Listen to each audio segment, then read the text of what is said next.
Hello, bonjour, and hey to wherever you're watching from around the world. Welcome to Real Reds Talk and welcome to the official Watchalong for Denmark versus France. Joining me, we have my usual Watchalong brother, Shreya Singh. How are you doing, mate? Yeah, doing fairly well. Quite excited for this game. We had once again another shocking result in the World Cup today.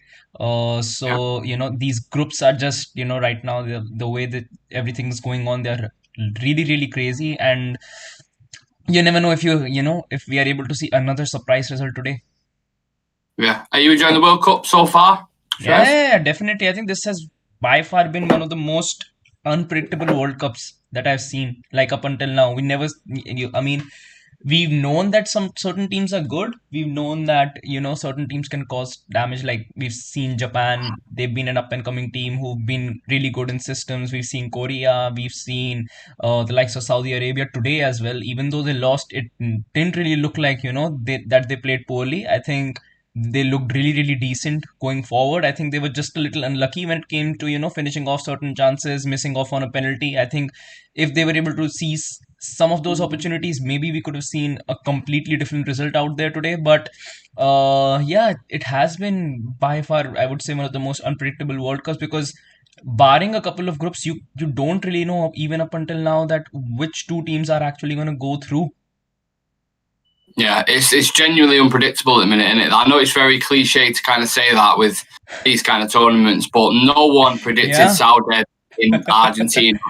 Then we just watched Saudi Arabia versus Poland. Poland beat them 2-0. yeah, We've had like the Japan game, like Germany were up 1-0, probably had plus 80% possession, we're kind of cruising. And then Japan, right near the end, was like bang, bang, 2 goals. In a bit, they'll take the 3 points. So it's going to be interesting to see who makes the last 16. When you look at the makeup of the groups at the minute, the teams that are involved, I think yeah, apart from Qatar, I think everyone can still qualify for the last 16 at this yeah, point, and that's why it's yeah, super yeah. interesting. Even watching the Netherlands was fascinating because it was similar level. I thought Ecuador were probably the better team in that game. Yeah. So it's not all the obvious choices who are going to, necessarily go through to the last 16. Who's surprised you, Shreyas, and who's impressed you in this tournament? Uh, if I have to go into, certain players, Cody Gakpo, I think definitely has to go in there with a shout, without a shadow of doubt. I think he's been by far one of the best players for Netherlands in this tournament up until now. Um, I think for Japan, Takefusa Kubo looked really really decent in that game. Pelistri actually looked Waiting for that. yeah, Pelistri actually looked sharp in the game against Korea as well. I think a little unlucky that Suarez wasn't able to finish off certain chances in that game. Otherwise, I think Yeah. Uruguay definitely would have had that game in the bag. I think when Cavani actually came on for them, they looked even more active going into the final third. So yes, Pelistri is there, Gakpo is there, Takefusa Kubo is in there. I would even say, even though definitely Spain or completely obliterated Costa Rica, but Gavi and Pedri looked really really amazing.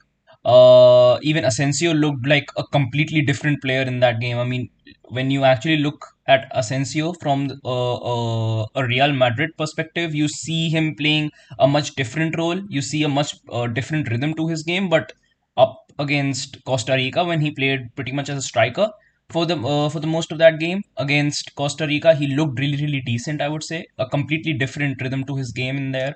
And yeah, there have been some actually, I would say, brilliant sparks in this tournament up until now, and you never know, in the knockout stages, someone completely different might pop into the picture. You've still got players from Argentina who haven't yet made an appearance in Thiago Almeida, who's being referred to, as probably the next big midfielder coming in from the Argentinian ranks.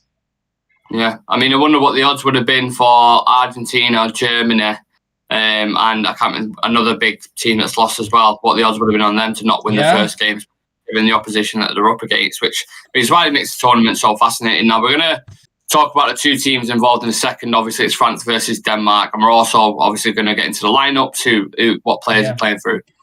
YouTube. But before I do that, make sure you subscribe to our YouTube channel. If you love football content like this channel is the one for you. I absolutely promise you that. Different, diverse people, a range of different content, and a diverse community as well. So get involved by clicking that subscribe button and join this ever-growing community. We're trying to push to 800 subs whilst we're live. So if we could do that, that would be absolutely amazing. I'll get into your comments as well. If there's any comments in there, I'll get into them in a second.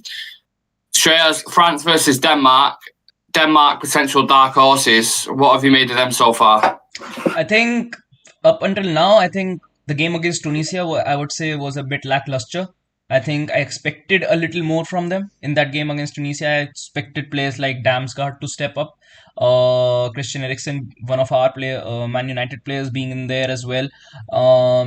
They've got decent players in force, but they've got decent players in there. They've got Christensen. You've got some actually, really, really decent players in there. And Denmark has always been a system team, I would say. They've never really been that sort of a team which like to play on the front foot. They play a proper system. They like to, constrain the team that they're playing against into their own halves, and just try and hit them on the counter, or just play more centrally rather than playing the ball out wide.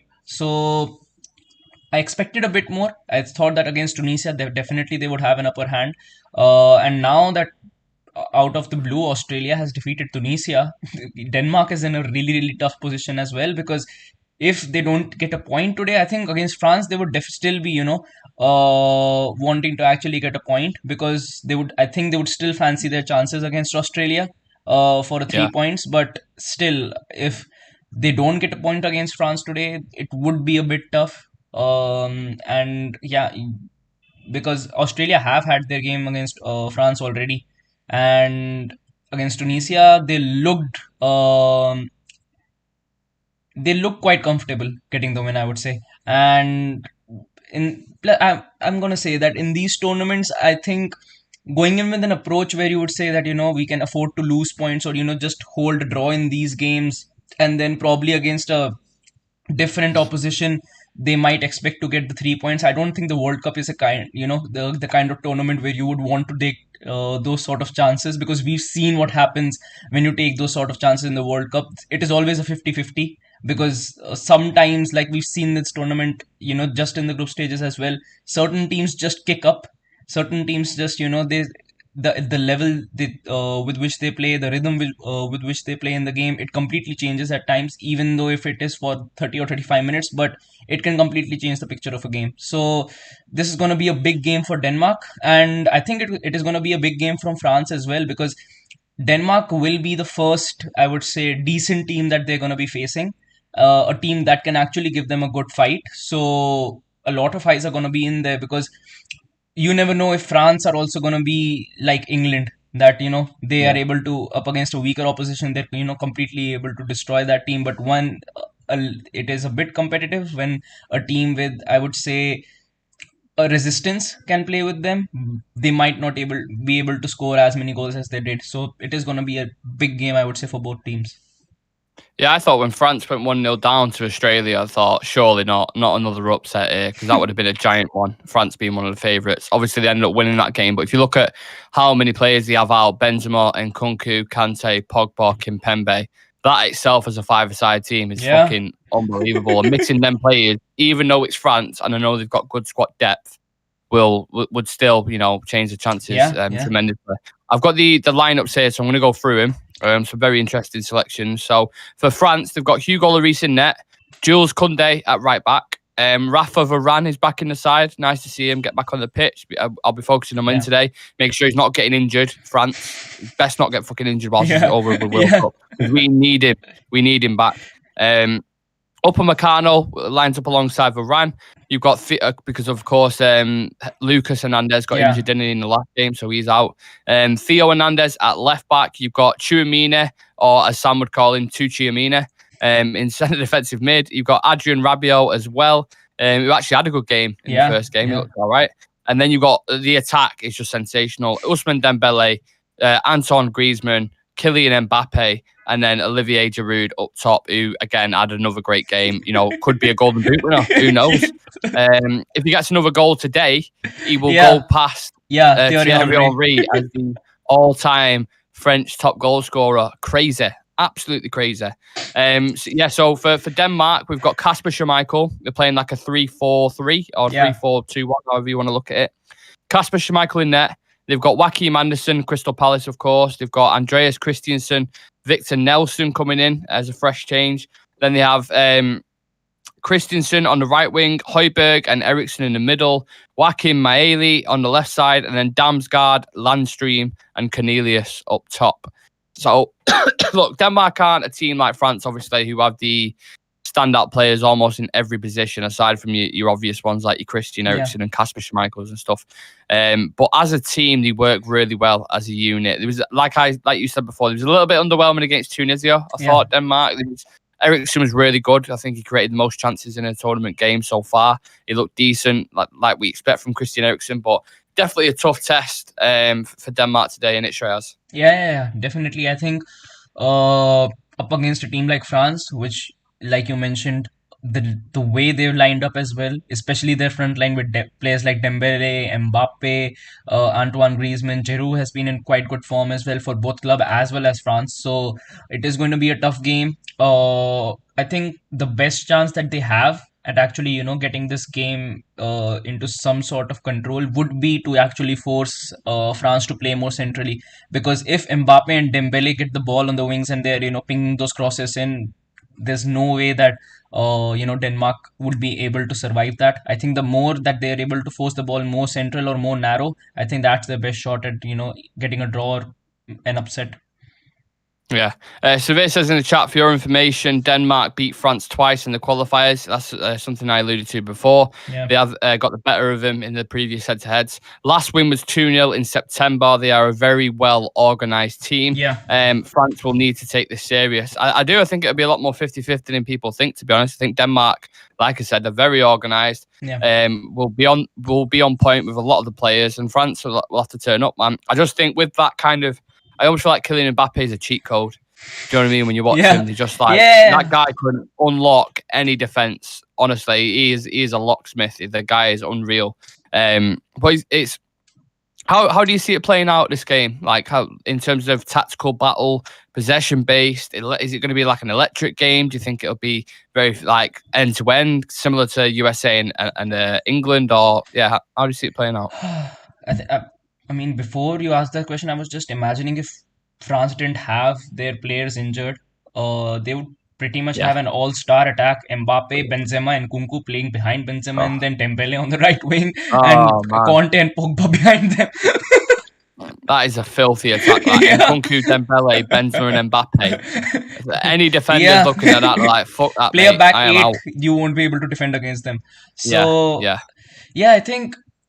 I think it would be a much open game. I don't see it being an end-to-end game because the way I've seen France play, I don't see them being a sort of side that, are going to restrain themselves or change their style of play if they come up against a system or organized team. They still like to attack. They still like to move forward with numbers. Especially, when you've got players like Mbappe and Dembele on the wings, I don't see them, playing in a more constrained way. I think they'll definitely be playing on the front foot. And like Siver mentioned as well, Denmark have had quite the record against France, and they are also a system team. They're a very well organized team, and if France are out of position and Eriksen is able to whip in a good cross or a good ball in forward for the likes of Mikkel Damsgaard or Cornelius or whoever is going to be forward, it could cause some troubles to them. Because like we saw against Australia, when France are out of position, they do seem a little vulnerable. But you never know, with Rafael Varane coming in, they would look much more sorted at the back. What about specific individuals, though? Who will you keep? I know you mentioned a couple of players there, but the key players in this has to be Eriksen and Mbappe, right? Yeah, Eriksen, Mbappe. I think the main game for Denmark would be won and lost in the midfield. Because, like you mentioned, they're playing a 3 at the back. So if in a 3 if in that sort of a system, if your midfield doesn't work, if your midfield gets completely swallowed, I think it would be a tough game for Denmark. But if they're able to match the intensity of France's midfield, I think they would have a better shot. And yeah, Mbappe is going to be one to watch out for, definitely. I would say even Olivier Giroud is going to be one to watch out for. You've got the Yeah. likes of Ousmane Dembele. I mean, France's team altogether, you've got Rafael Varane, Jules Koundé, you've got Theo Hernandez in there as well, who likes to move forward. He's blessed with speed as well. So you could see him and Mbappe linking up quite well on that left hand side. And from there, from Denmark's point of view as well, you've got Eriksen, you've got Damsgaard. So those two players are going to be key for them if they want to score a goal or if they want to create some pressure on France. So yes, 2 to 3 individuals for Denmark. Pretty much the whole squad for France are going to be ones to watch out for. Yeah, 100%. Sorry, I was just loading the stream here, so if Yeah. you heard any interference then, apologies. Yeah, there's quite a few from the Premier League that we've obviously been up and close with. Yeah, Olivier yeah. Giroud, obviously part of Arsenal and played for Chelsea as well, can be a threat. I know Virgil van Dijk, when got asked by Gary Neville in the overlap interview, he said, who's the toughest player you've ever played against? Yeah. It's like his bogey player was Olivier Giroud. That was something he said. So a lot of respect from a world-class centre-back like Van Dijk for him there. Obviously, we've seen a lot of Varane because he's part of Manchester United. Super important centre back. He's equally as important to France. Even though they have got a list of capable centre, you've got Upamecano, Kimpembe, Konate. You've got many centre backs that can play there. But out of them, Rafa Varane is the main one. He's the main guy. He's World Cup winner, etc. But there's a lot of links with United as well. You've obviously got Rabiot, who's linked with Heverley, who's going to sign in the summer straight as, who no one wanted. Like, as soon as we heard about it, we was like, please no. So thank the Lord for Rabiot's mum, because without her, we probably would have signed him, to be honest. Yeah, and then we would have no Eriksen. Correct.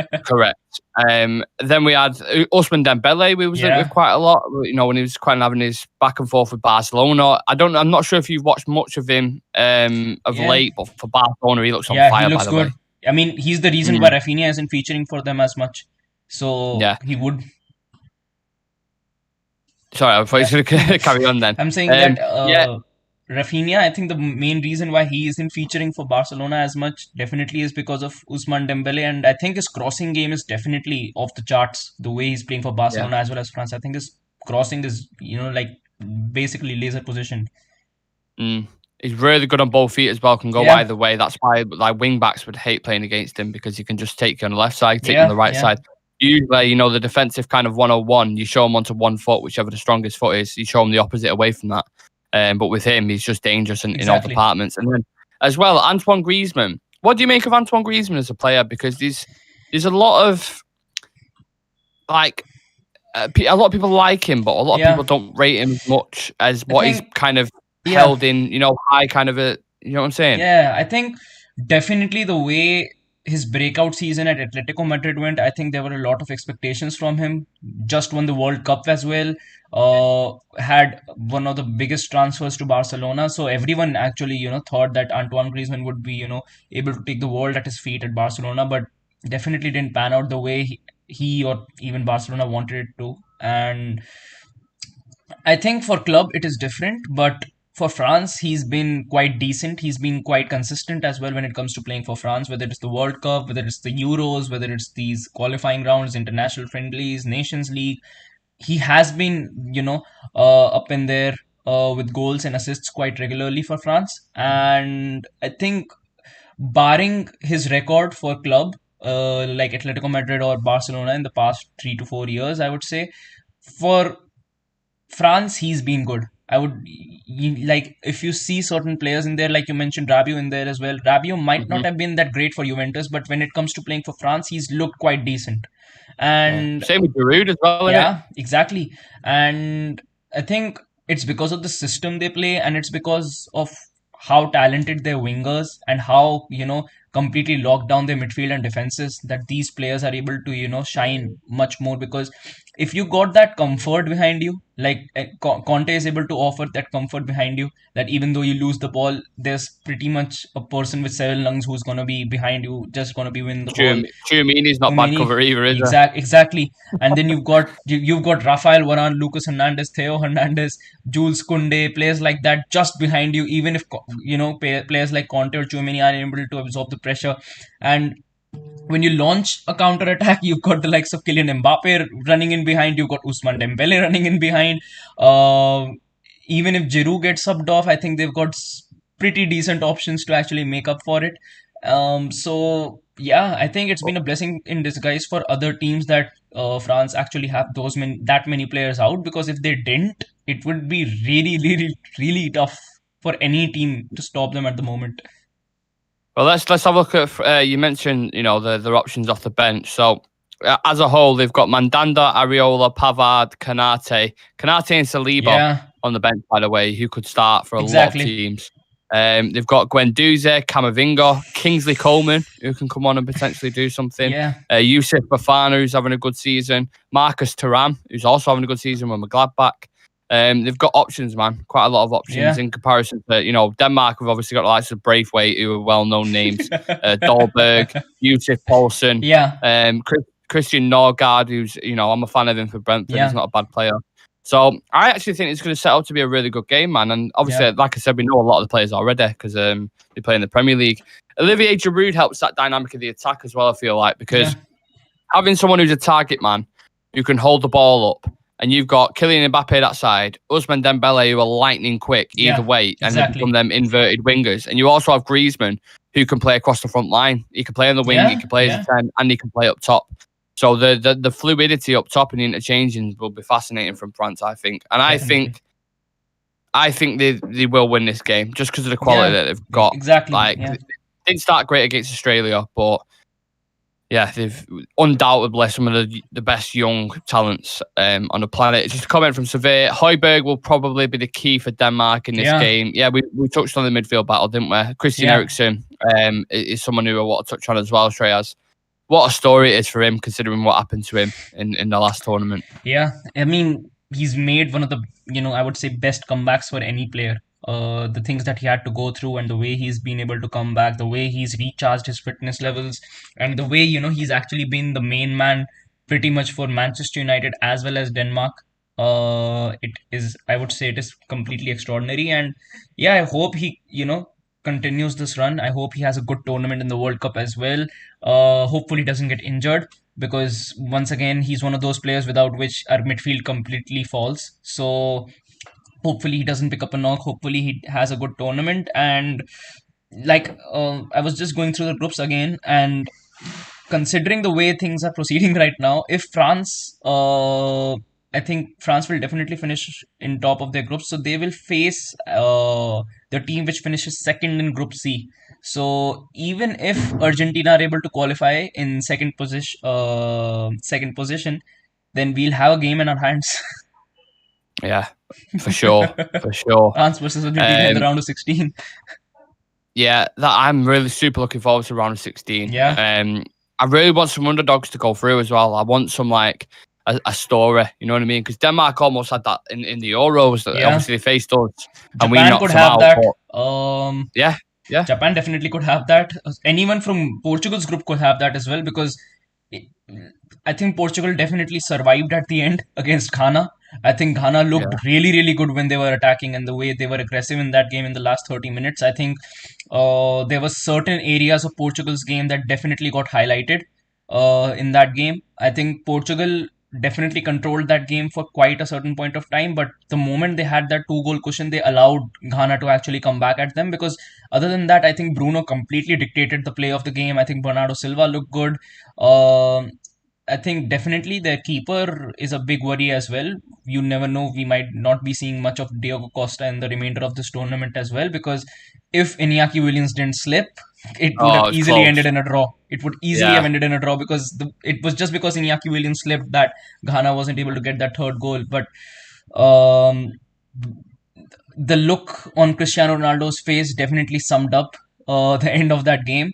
And yeah, you've got the likes of Korea in there as well. You never know with that team as well. If Heung-min Son gets the ball in the right position at the right time, we might be facing certain issues there as well. You've got the likes of Uruguay there as well.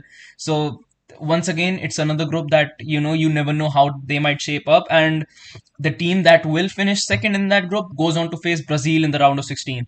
So if Portugal finishes second, we might be seeing Brazil versus Portugal in the round of 16. If Uruguay Mm, finishes second, Brazil versus Uruguay is actually a really, really decent game as well.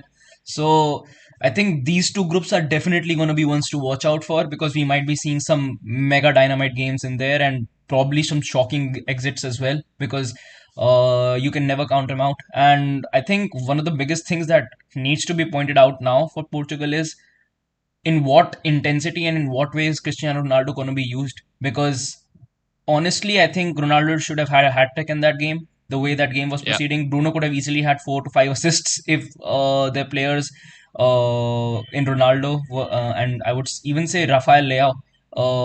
When he came on, he got the goal, but after that, he did look I would say a bit rusty. He didn't look that composed, and I would say that comfortable playing off the left wing. He wasn't able to accelerate quite well. So I think the wingers is, and definitely how Ronaldo is going to be used is going to be a big thing, because the chances that were missed, you wouldn't want to miss that against a team like Uruguay, because they will hurt Mm. you if you miss those sort of chances. I think if I am in that sort of position, I wouldn't bench Ronaldo, but I would definitely play Felix a little forward than Ronaldo, because I think Felix, I think he looks much more calm. I think he looks much more, I would say, I think his finish in that game completely summed it up for me. You don't need to blast the ball. Don't need power every single time just to convert your opportunities into goals. I think certain times you just need that cool and calm sense of thinking to actually get the goal.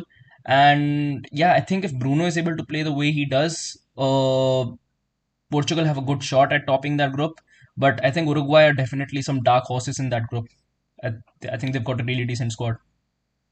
I thought Portugal looked very flat in that game, man. Yeah, I thought the tempo wasn't there at all. I thought the formation was a bit of a strange one. They didn't have yeah, much width yeah. in the team. A lot of the play was very narrow. And then I feel like Cristiano, they're playing him because of his name. I don't think if they wanted a fluid system. Like I feel like when Brazil took off Neymar, I thought they was much more fluid up top when they had Rodrigo, Yeah, Anthony, and Rafinha on I the mean wing. that's a different, different.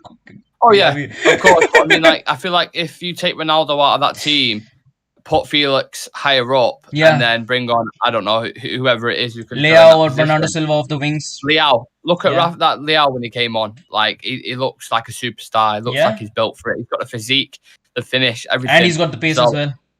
exactly. And I feel like if you put either Felix further up top and then move like Leao over to the left, I think they'd look better. I think the tempo would be better, the pace would be better. But look, it's Cristiano. He scored a penalty. Could have scored more chances. Yeah, That header at the back post was yeah. like he should have buried that. Absolutely buried it. France and Denmark about to kick off in a minute's time. So yeah, get your questions in. Make sure you subscribe to the channel and like the video as well. We're trying to push it up to 800 subs whilst we're live right now, guys. So if you can do that, that would be absolutely amazing. Like I said, both teams, if France does beat Denmark today, they get book a spot in the last 16. So I don't know if they'll be the first team to do that.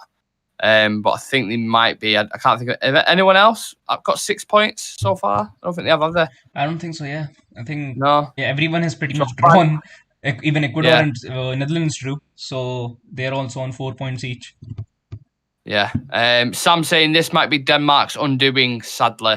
Yeah, quite a lot of people were pipping them for the dark horses, but I don't know. They don't. I feel like the Euros have a different kind of feeling to it coming into this tournament. I think I look at some of the teams, like you mentioned Japan before. Japan looked like really solid. I know they conceded Yeah, against Germany, but Germany had a lot of the ball. They stayed resilient and got 2 goals near the end. Little teams like that, who in international football, when you play that counter-attacking system, it's so effective. yeah, definitely. I think Korea pretty much operate in the same way as well. Yeah, I think if you even it's have to just look at 5 that. behind the ball in it and Yeah, counter-attack. yeah, Yeah, exactly. I think England try to do it at times, launch that counter attack, but I think the players that they actually play, they don't really suit that. I mean, even if you actually want to play that sort of a system, you would want some creative players on the field that would actually, have the ability to launch that ball completely out of nowhere. You would yeah. want someone like Marcus Rashford to be playing in there, because you do need that sort of pace to actually launch those sort of counter attacks. And I think overall the way they line up, they it it's like they they are playing I would say, contradicting systems. They try and put out a progressive team. They try to play progressive football, but end up playing, the way Oli used to play with our team. Yeah, So literally. yeah, so I think it's going to be pretty tough for them unless they. I think in the next game Phil Foden has to start without a shadow of the doubt. I think Phil Foden definitely needs to start. Their team is crying out loud for a creative player, and I don't see any better young player in the whole world right now than Phil Foden when it comes to creativity. I am going to do a review on that a little bit later. Maybe after this watch along, I'll do my review on the England game because I definitely want to speak about it. Bringing it back to France and Denmark now, then I would not like to be a Danish defender going into this game. I'm just looking at Mbappe eyeing him up, Giroud, Griezmann, Dembele. I'm just thinking, oh man, that is going to be a long night for these defenders because they've got so many different things to work with there. They've got the physicality of Giroud, they've got the trickiness of Dembele, they've got Mbappe's electric pace, and then Griezmann's know-how and intelligence across the pitch. So, yeah, them centre backs, the back three, they're gonna have to. Well, let's be honest, it'll be a back five most of the game, won't it? If we're being completely honest. Just get a bit closer there. What are we eating, Shreyas? We're just eating some chicken patties. Chicken patties. I'm a little bit peckish, I might have to get some food. So Denmark, we've kicked off 30 seconds in. Denmark in possession. This is the first game I've watched where I think correct me if I'm wrong, but two big boys have come together. Yeah. Like who have relatively decent chances of going far. I'm actually really, really waiting to see Germany versus Spain. I think that's going to be one hell of a game. I think that's definitely tomorrow. Yeah. I think a lot of people are blowing smoke up Spain's ass because they won 7-0, and rightfully so. They looked all right. I'll give them that. But against Costa Rica are 1,750 to 1 to win the tournament. Like, they're the least favourites. So it's not like, I know they've got Keylor Navas in there, who I actually like. I really like him as a keeper. But they're not a great team. And Spain beating them 7, it's decent. But we also beat Iran. The way that game progressed, Spain should have won 7-0. USA. If Spain didn't win 7-0 in that game, then questions definitely needed to be asked. Then you can look at it and be like, right, okay. But I don't think that they're as good. I think Spain will probably get quarters max. I think they go out of the group stage. I hope they go out of the group stage. Yeah, the thing is with Spain, I know Gary Neville said it and he got absolutely slated for it because he scored 7 goals. He was like, there's no goals in his team. And then he went and scored 7. But the attackers, I'm not like, you look at back in the day, we had Fernando Torres, David Villa, these kind of guys. Like, Spain don't have that. They've got Ferran Torres, like the B-Tech Fernando Torres. They've got... I know they've got Ansu Fati and these guys, but Dani Olmo, like, they're not world beaters, are they? You know what I'm saying? Yeah. They're good players, but they're not. I think their midfield is good. Definitely, I think their midfield is good. Oh, Pedri, Gavi. That's the best bit about him. Yeah. Because they've got that blend of experience and youth. Gavi and Pedri, and then Sergio Busquets, who's like the most experienced midfielder. And Busquets was playing as a centre back. They had Rodri playing in there as a CDM. Yeah, exactly. So they've got a good core. They've got decent defenders, decent midfielders, but just their attack. That's what I'll do. You put, like, I don't know, let's say France is attacking Spain's team now. Yeah. Then we're talking. But I think France is a whole package. I would even argue if you put Germany's attack in Spain's team, they would look quite better. Yeah. I actually I love that kit, man. France always have a really nice kit. I was discussing this with my dad before because he was saying he likes the away kit. And I was saying, do you remember the France '98 when they won it? I think it was actually in France, the World Cup, the tournament. And I know you probably wasn't alive by then, but the kit they had, anyone who's watching now, search France '98. The kit is absolutely gorgeous, man. They're selling one in there's a classic football shop in Manchester. That's where I got all my classic shirts from. And they sell one in there, the France, and it's like one of the most expensive ones. It's like from '98. I think it's match worn by someone. Can't remember it. Not like a massive player, but it's match worn by one of the players who's in the team. And it's like, I can't remember how much they're charging for it, but the shirt is gorgeous, man. Absolutely Denmark look good. Yeah, they look all right. That's what I mean as a team. They're good. Oh, in behind. Play it in behind. They look good. And also, if anyone wants to look at bad kits, just Google Manchester United green kit 2022-2023. Yeah. Snot green. Oh, Yeah. it's horrible, that. It reminds me of that Brentford game every time I see it. Hate that kit, man. Absolutely hate it. United don't get ever, like, the last really nice kit that United had. Like, I'm talking, there's been some good ones, but I didn't like the Chevrolet sponsor. Even I always thought, nah. I'm not a massive fan of that. I thought that was shit. The AIG, obviously, this one is probably my last favourite one. Yeah. This one here. I think even the AON one looked good. But some of them, yeah. AON looked good. Chevrolet didn't look good. I don't think Team Viewer even has, I would say Team Viewer doesn't really suit right as well. The way it is patterned on the front. Vodafone and AIG were the best one. Yeah. 100%. We might be seeing a new sponsor next season as well. You never know. Oh, nice flick there. Ooh. Wow, Dembele is quick. Fucking hell. He is quick. Oh, skin two man there. France on the... Ooh!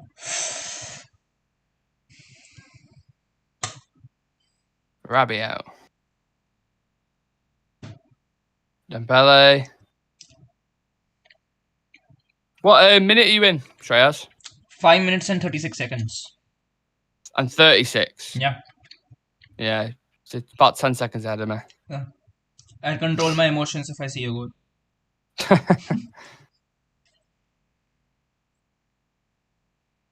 Yeah, you can see the threat already in the counter, innit? From France. I just googled Cody Gakpo's transfer value and compared it before the start of the World Cup. So before the start of the World Cup, it was around 30 to 35 million. And right now, it is at 65 million. Yeah, no surprise. PSV will milk that as much as they can. The way we paid for Anthony, I think we'll pay for Gakpo similarly. Oh, I hope not. I hope we don't pay fucking 85 million for him. We could have done and dusted that deal in the summer. Yeah. Oh.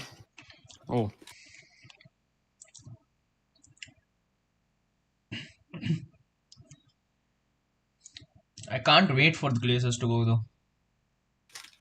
The day is so near. It still feels unbelievable. I think they already have someone lined up. Yeah. And they're using Ed Woodward as a middleman again. Yeah, I've heard about that. But I think we already got someone lined up. It'll probably be US investors. Yeah. Okay.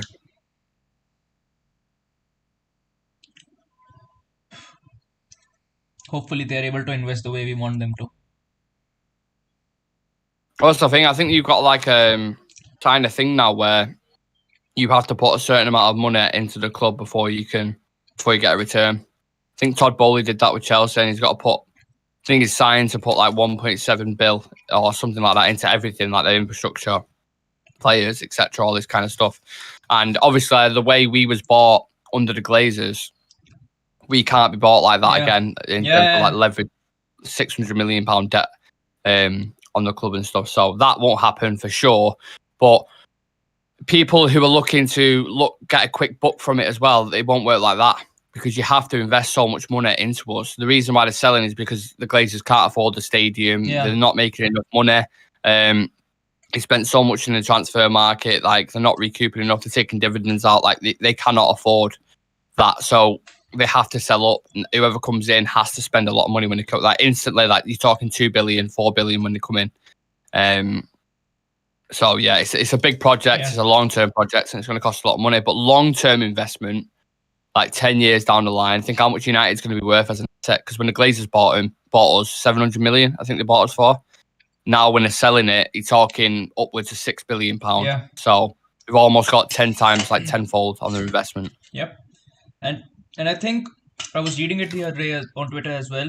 If United are run the way we want them to, if they're run responsibly, and if the manager actually gets the players that he wants to, it would take us less than 2 seasons to be title contenders. Yeah, I think so. If you get the right investment. By the way, if we have, summer windows like we've just had, if we had another 2-3 of them. Yeah. It goes back to what Rangnick said. When Rangnick said, they need, two or three transfer windows, and they need to sign about 10 players, and they need to do this, they need to do that. It's like open heart surgery, but we know the issues, we know what needs to be solved. Everything he said was absolutely like bang on the money. Yeah, definitely. And I think that's what I was thinking, that if we had competent enough owners, if we could have been able to sign, just imagine if we could have been able to sign Frankie de Jong, Casemiro, Anthony, Lisandro Martinez on time, even Cody Gakpo in there as well, Benjamin Sesko in there, we would be in the race for the title then. Definitely we would be in the race for the title then. Oh, Sesko, that's my number one. Yeah. Shout that for up top. Sesko. Go get Sesko, Gakpo. Right back, I'd probably go for a Dumfries. Or who's the other right back we've been linked with? Who is it? I think it was someone from Monaco as well. No, I mean, we've been really heavily linked with a right back. Fucking hell, who was it? I can't remember him. Someone put it in the chat if they can remember. Who did the right back United were linked with? I can't remember. Like, really strong links as well. Oh, fucking... What's his name from Bayer Leverkusen? Frimpong.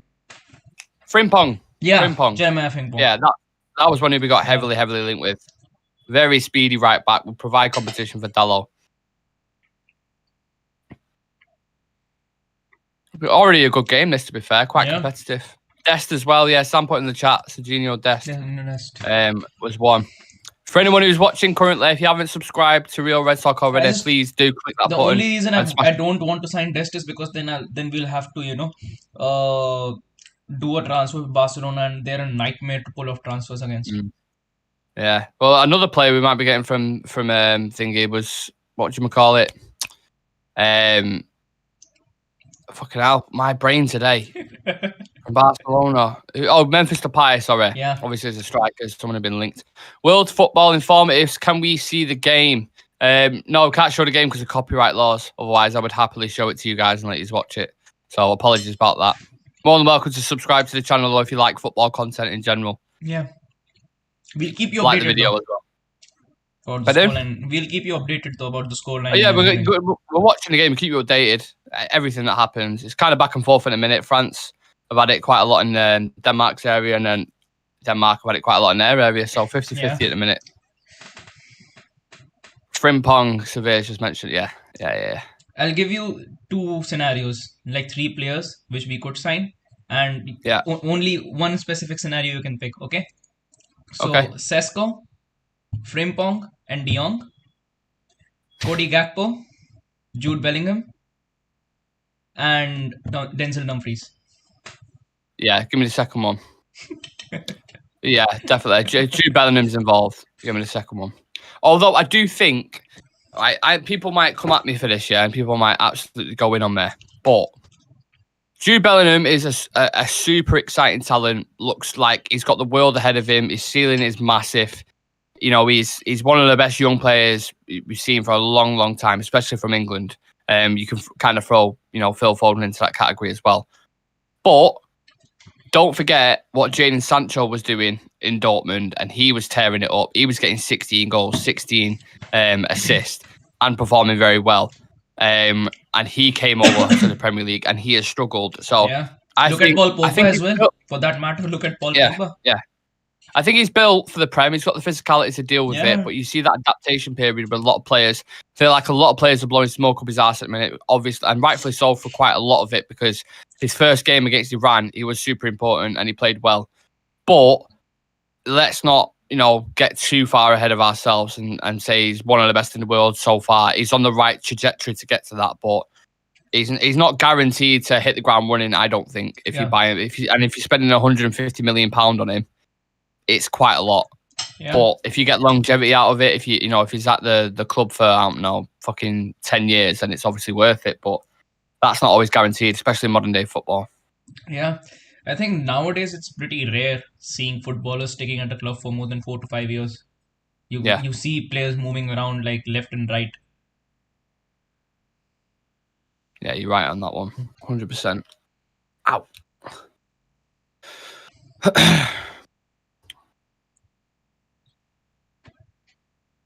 I think from what I've seen, the first kind of phase, Severe says I'll take the first combo Shreyas.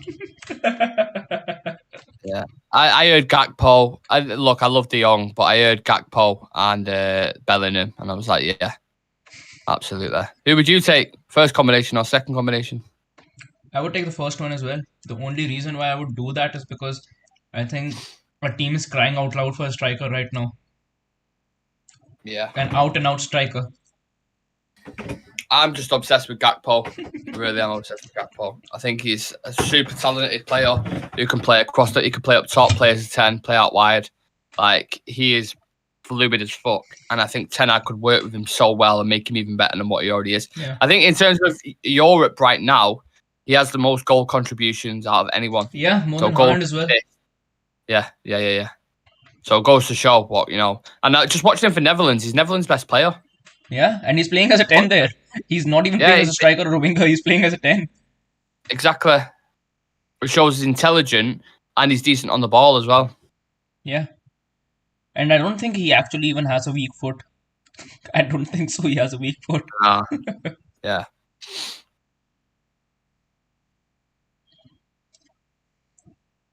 Oh, Jury trying to attack that there. I think throughout the course of this World Cup, we'll be seeing many more links for us. Because the window is just coming up.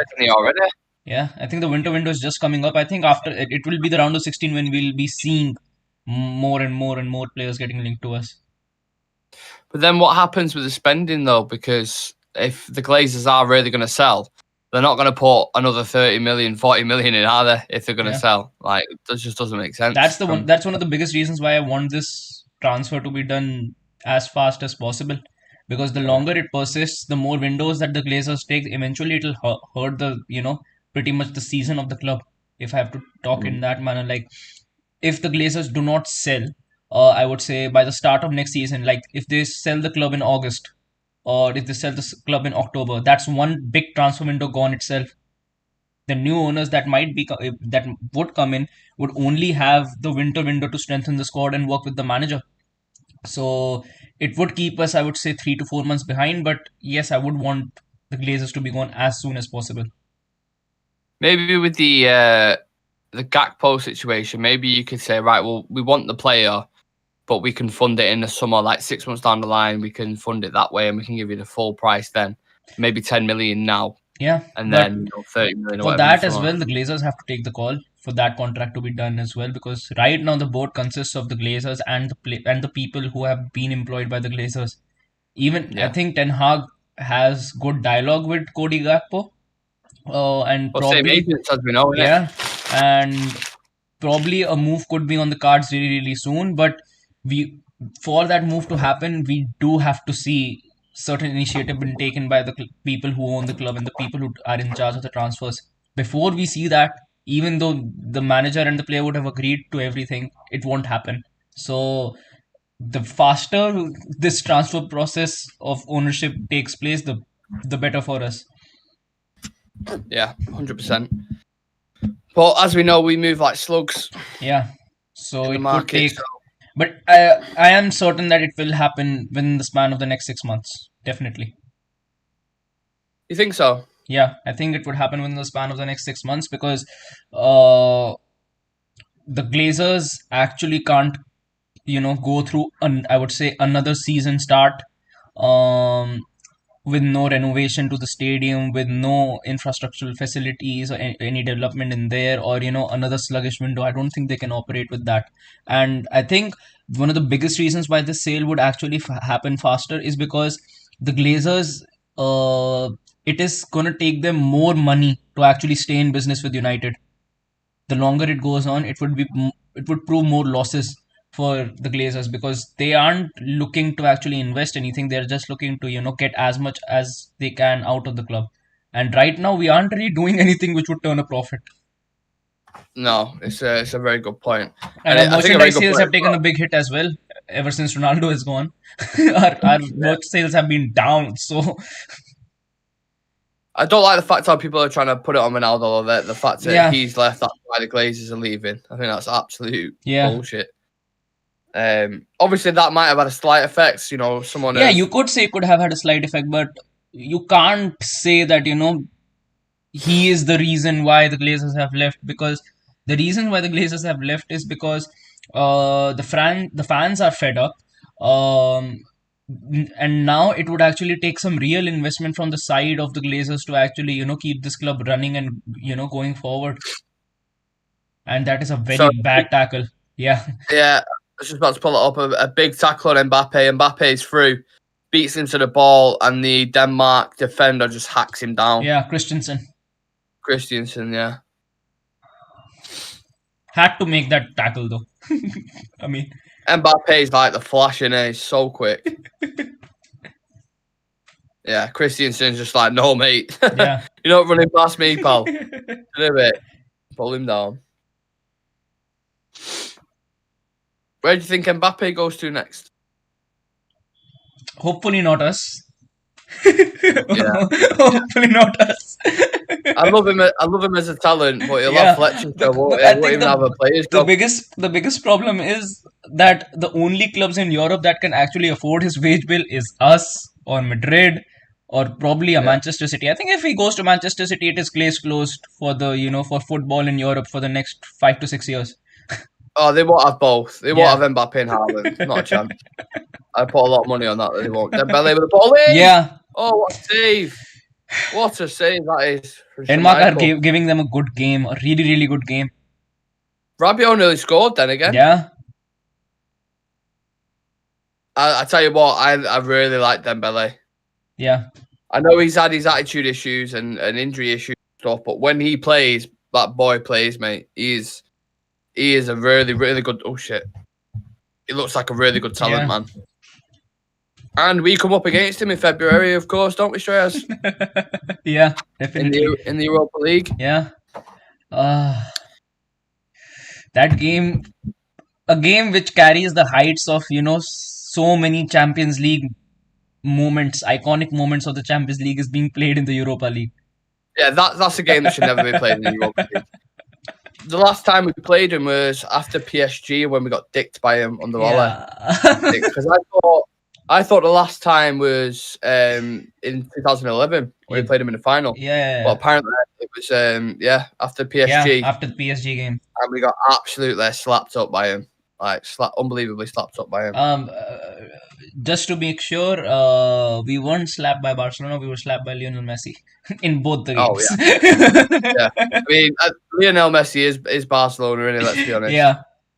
Yeah.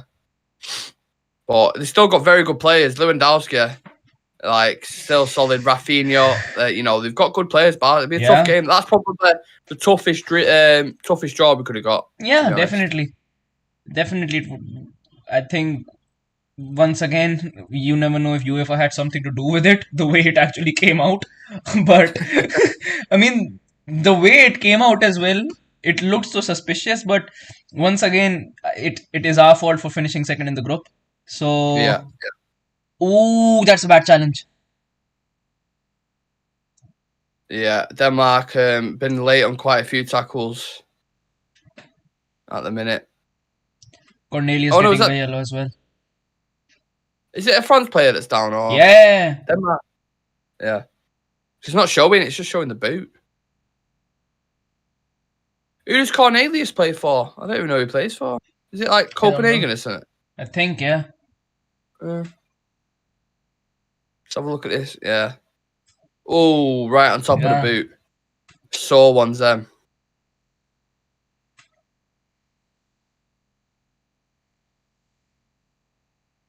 I wish ITV would stream, man. If it was on BBC iPlayer, I could watch like straight ahead. But because it's on fucking ITV, I've got to watch it on my phone, man. Can't wait. Argentina and Mexico as well, Shreyas. Yeah. 7 o'clock kickoff. That's going to be a belt. If Argentina draw. Oh, yeah.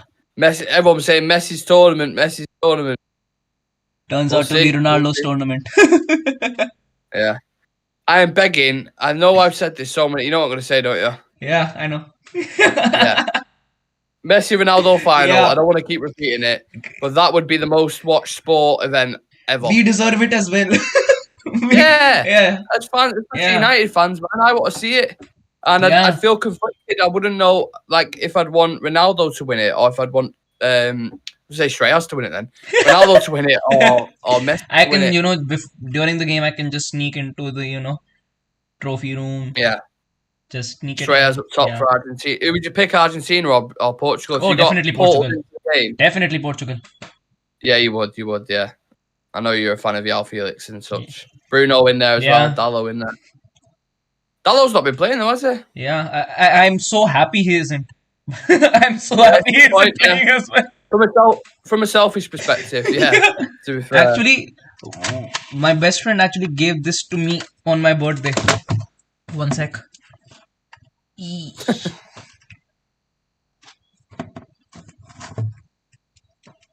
Yeah, neither team pressing here. Both kind of letting each other have possession and have chances. This is what she gave to me on my birthday. What is it? So it was a blank Polaroid, and she wrote this on top, and that was the game against Leeds when Bruno scored a hat trick. Shreyas and Ronaldo, does it say? Bruno. Oh, Bruno. What? Shreyas and Bruno won? That's a heart in between because Bruno scored a hat trick in that game. Oh, okay. Yeah, of course we do. We love Bruno, man. Absolutely. He's a bit of a whinge bag, but we love him. Yeah. He's our whinge bag. Somebody kill me. Sam's put, somebody kill me. My girlfriend moved in and I'm having to cull. Let's say. I'm having to cull so many clothes and shoes.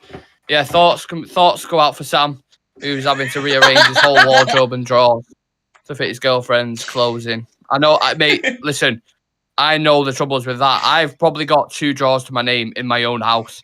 And Kaylee's got like 8 cubes, a 4-drawer set with all her clothes in, and then still clothes at her mum's where it's like 30 cardigans, jumpers, and fucking, it's unreal.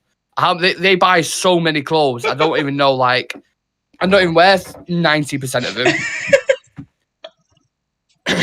I have like my go-to clothes that I wear, and that's it. Like I'm good to go. Then you know what I mean. Like a couple of tracksuits, a couple of like. Most of the time we just wear jerseys as well. Most of the time we just wear jerseys. Exactly. But like girls have such a range of like clothes and like the amount of things that they can wear. Like it's unreal, absolutely. Even their underwear, they've got about 40 different like kind of ranges. That we just got undies and boxers. That's it. They have all types of different ones. So that even that in itself, you need about 3 or 4 drawers for. Fucking nightmare. And then makeup. Don't even get me started on makeup. Like makeup everywhere, brushes, fucking eyeliner, like everywhere, scattered. If you're going on a night out, it's just blah, blah, blah, fucking throw it everywhere like a bomb's gone off, and then we'll go out. We've got Vincent Bullock in the chat. I blame bloody Primark, he's saying. He blames Primark. Don't we all? Primark is one of them, innit? Certain times I feel so lucky I'm so young. I don't have to go through this. Yeah. Give it 10 years. Give it 10 years. You don't want to go through it, so feel lucky, would be my point. Are we watching the game, Vincent? France versus Denmark. Let me know your thoughts on the game if you are. Nearly 30 minutes in. Pretty even at the minute, I'd say, to be honest. Anyone's game, and it hasn't even been, a sort of game where you would say it is boring or end to end. It has been quite an open game. Yeah. I'm going to get my France colour on, if I can find it. Where's is it? There we go. Yeah. There's my France colour. When Denmark scores, we switch it to red. Yeah. And my Bluetooth's connected to my chair now, so it's not coming out my headphones. Fuck's sake. There we go. Put this back on. I'll just be back. I'll put my plate away. We did? I'll just put my plate away. I have had my dinner. Oh, right. Okay. No problemo. I really need to get... Right. Is James back on now? You want me to forget you? Please subscribe, guys. If someone watching right now, subscribe to the channel. England ones in protest, but I might take up playing the key. Vincent Bullock, no, I'm not watching it. Just watch the England ones in protest to Qatar, but I might take up playing the keyboard. I have no idea what you're referring to there, but yeah. Do your thing, bruh. Do your thing. Goal kick for France. Very 50-50. Don't know how to call this one at the minute, to be honest. I think I'm going to go with that colour there. I think France might do it, to be honest.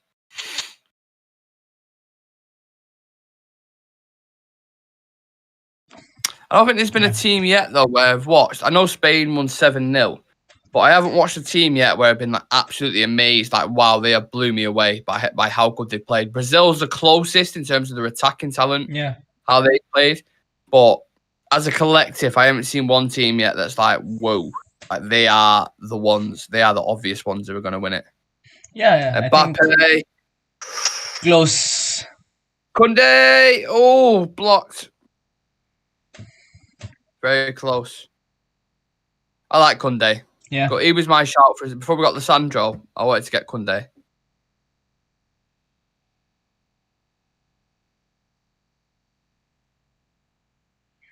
That's unlucky that from Koundé. Mbappe, that pace though, just to get away from him, man. Madness. Vincent Bullock, 30 years ago today we signed Eric Cantona. I guess none of you was around when we signed him, but I was. What a signing. Yeah, Cantona, the catalyst to our success, man. When we first won that Premier League, our first Premier League for fucking, of the Premier League era, apart from English League titles, he was obviously a massive player for us, wasn't he? Huge ego, but like a controlled ego at the time. Bought him from Leeds, which is a controversial thing as well. We actually rang him up and said, we'll give you $1 million for him. And he was like, yeah, no worries. So we took him off our hands, and then the rest is history. What a player. From what I've seen, obviously, I was born in 95, so I think Cantona came to the club like 92, 93, something like that. So I literally would have been, even when he was still at the club, just born.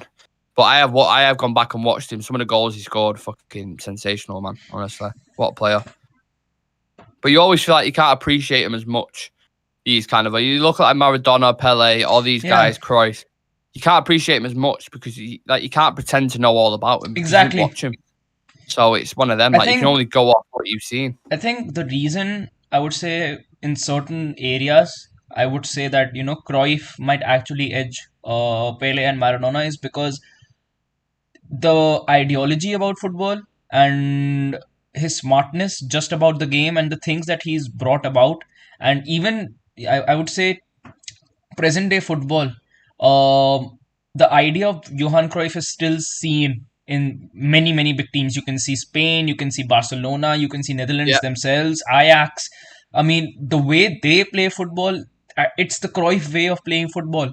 So I think because he was that good of as a manager, and as good as I would say as an observer of football itself, that he could see that football styles and team styles are gonna have to change with as time progresses. I think that's why I think he has left a bigger mark in terms of if I have to compare it to Pele and Maradona, because obviously all of them have been by far one of the greatest players in the history of the game. But if you have to see it from our perspective, what we see right now, I think Cruyff might edge them just because he's still has that mark in football left. Yeah. You make a great point. Obviously, long-term legacy. I think saved. Oh, bloody hell. Yeah, you have a point in terms of like the impact he's left on football, 100%. And I think the era that we grew up, maybe you slightly like a little bit later on, in the early 2000s to 2010, we witnessed R9 with Brazil and Real Madrid. Dan from Real Madrid. Barcelona, they're that team that's regarded as the best team ever to play. It's like from 2007, 2010, obviously with a couple of changes in between. Like that era, 2000, 2010 was probably, in my opinion, because you had then as well, you had like the Juventus, you had like Del Piero, Nedved, these kind of guys. Milan. Like, some of the players, man. Like honestly, Italian football, late 90s, early 2000s were Yeah, unbelievable, man. Like some of my favourite players, like Sam used to always love AC Milan when he was a kid, and I loved Juventus. Because that's why I've got that Juventus shirt with Nedved on the back. Obsessed with Juventus, man, and I love Nedved as a player. But looking back on that, like even England's, I know as a team they didn't really do much, but the players that they had, Oh, definitely. Gerrard, Scholes, Lampard. Gerrard, Scholes, Ridiculous. Lampard, Rooney, Michael Owen, before he got in. Rio Ferdinand, Sol Campbell, like we had so David many good Beckham. players. Yeah, just to name a couple, like should have at least won a Euros with that team. At least. Yeah, we didn't even get far. I think the furthest we got with that team was probably a quarter final or something. I'm guessing. And we got knocked out of group stages in some of them. You think, wow, with some of the talents we had, crazy.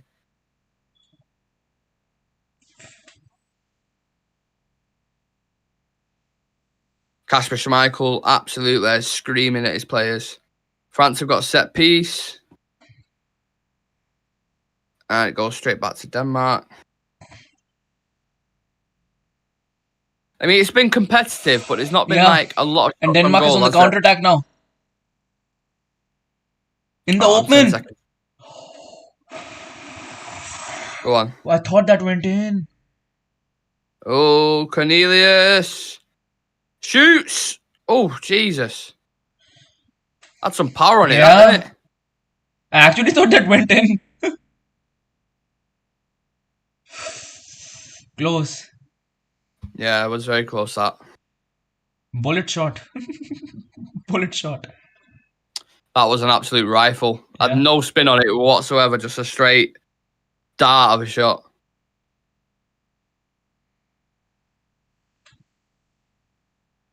He needs to go across the keeper there, though. Yeah. I think it was Varane who was tracking back. He wasn't able to cut inside. Yeah.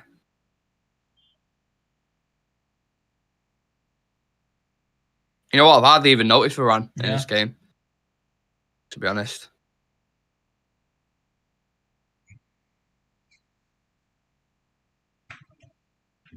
I know it's very obvious to say, but one goal in this is going to really open it up, because both teams, France are on 1 point, aren't they? Oof.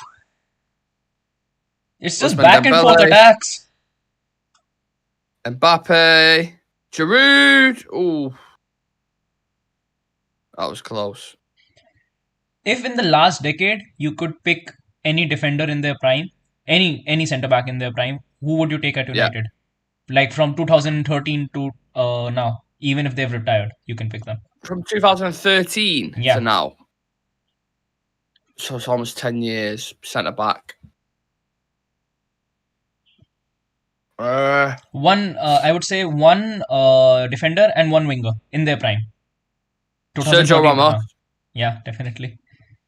Because obviously they're from 2013, 14 to 2017 was La Decima, wasn't it? Yeah. I mean, Sergio Ramos, I think by far is one of the best centre backs to ever play the game. Oh, without doubt. Yeah. I think Maldini pips him, in my personal opinion.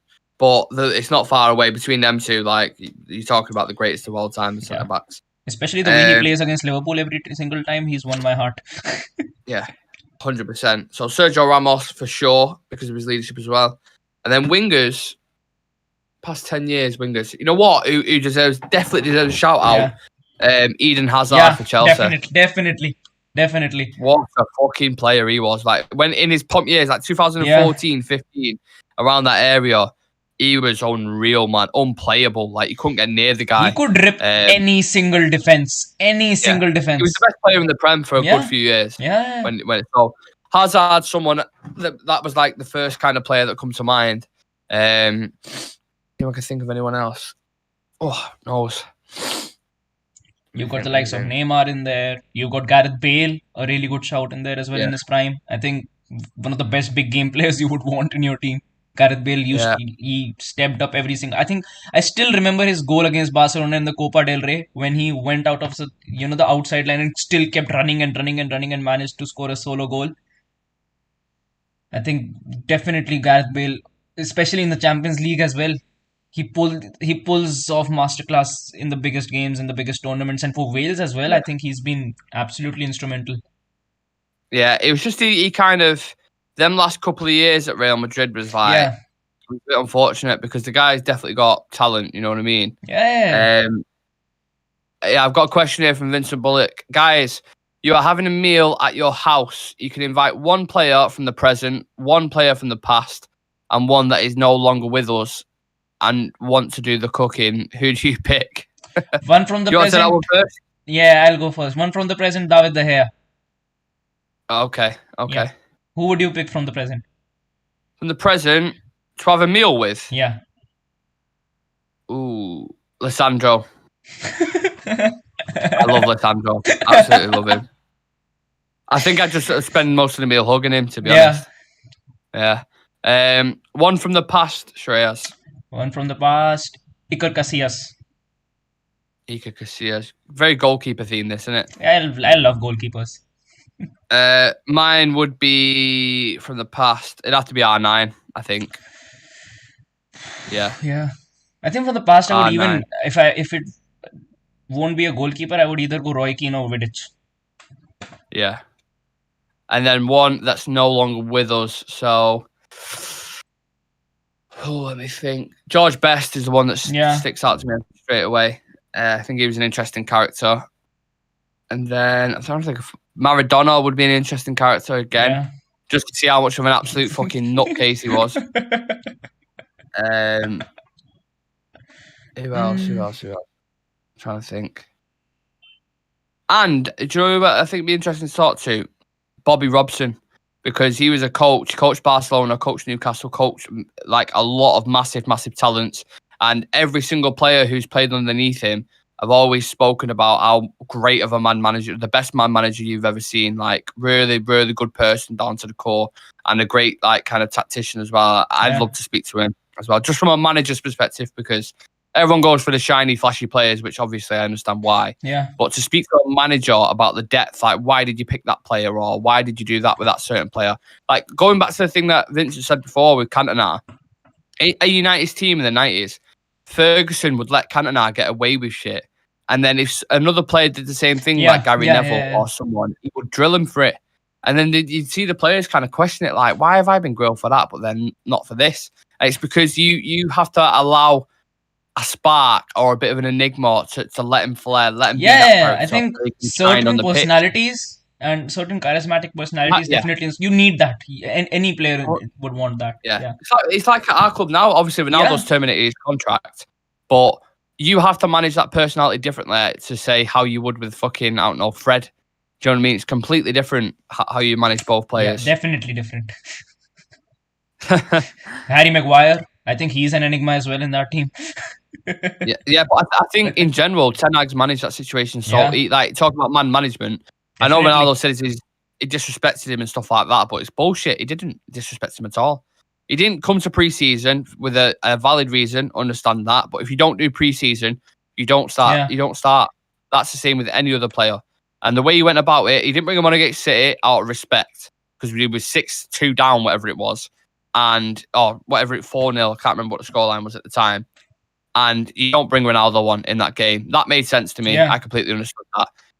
Then Tottenham, when you're winning and you're 2-0 up, it's like, go get a goal. Go get a goal. It's a different situation. It's not Manchester Derby. Exactly, you're already winning.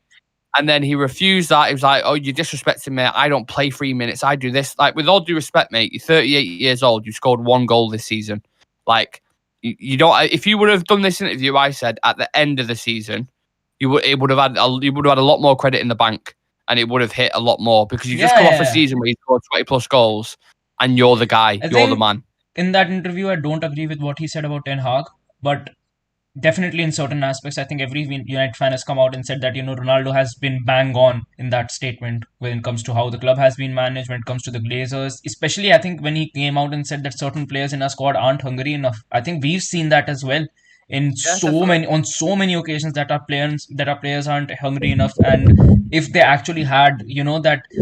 We said that on a number of occasions, that if you have 11 players on the pitch with that Ronaldo mindset when they're playing the game, that you have to get the win, don't give up until the 90th minute, create those chances, go for the kill. We might be in a very different situation now, but yes, I think when it comes to Ten Hag, a lot of his statements I didn't really agree with. But yes, I think overall, in that sort of sense, it was a very neutral interview. But I think more than Ten Hag, it was the board that actually wrecked the relationship with Cristiano Ronaldo. It was, and look, Ronaldo made some very good points. Of course, he did, but I also think what he did was to get him out of the club.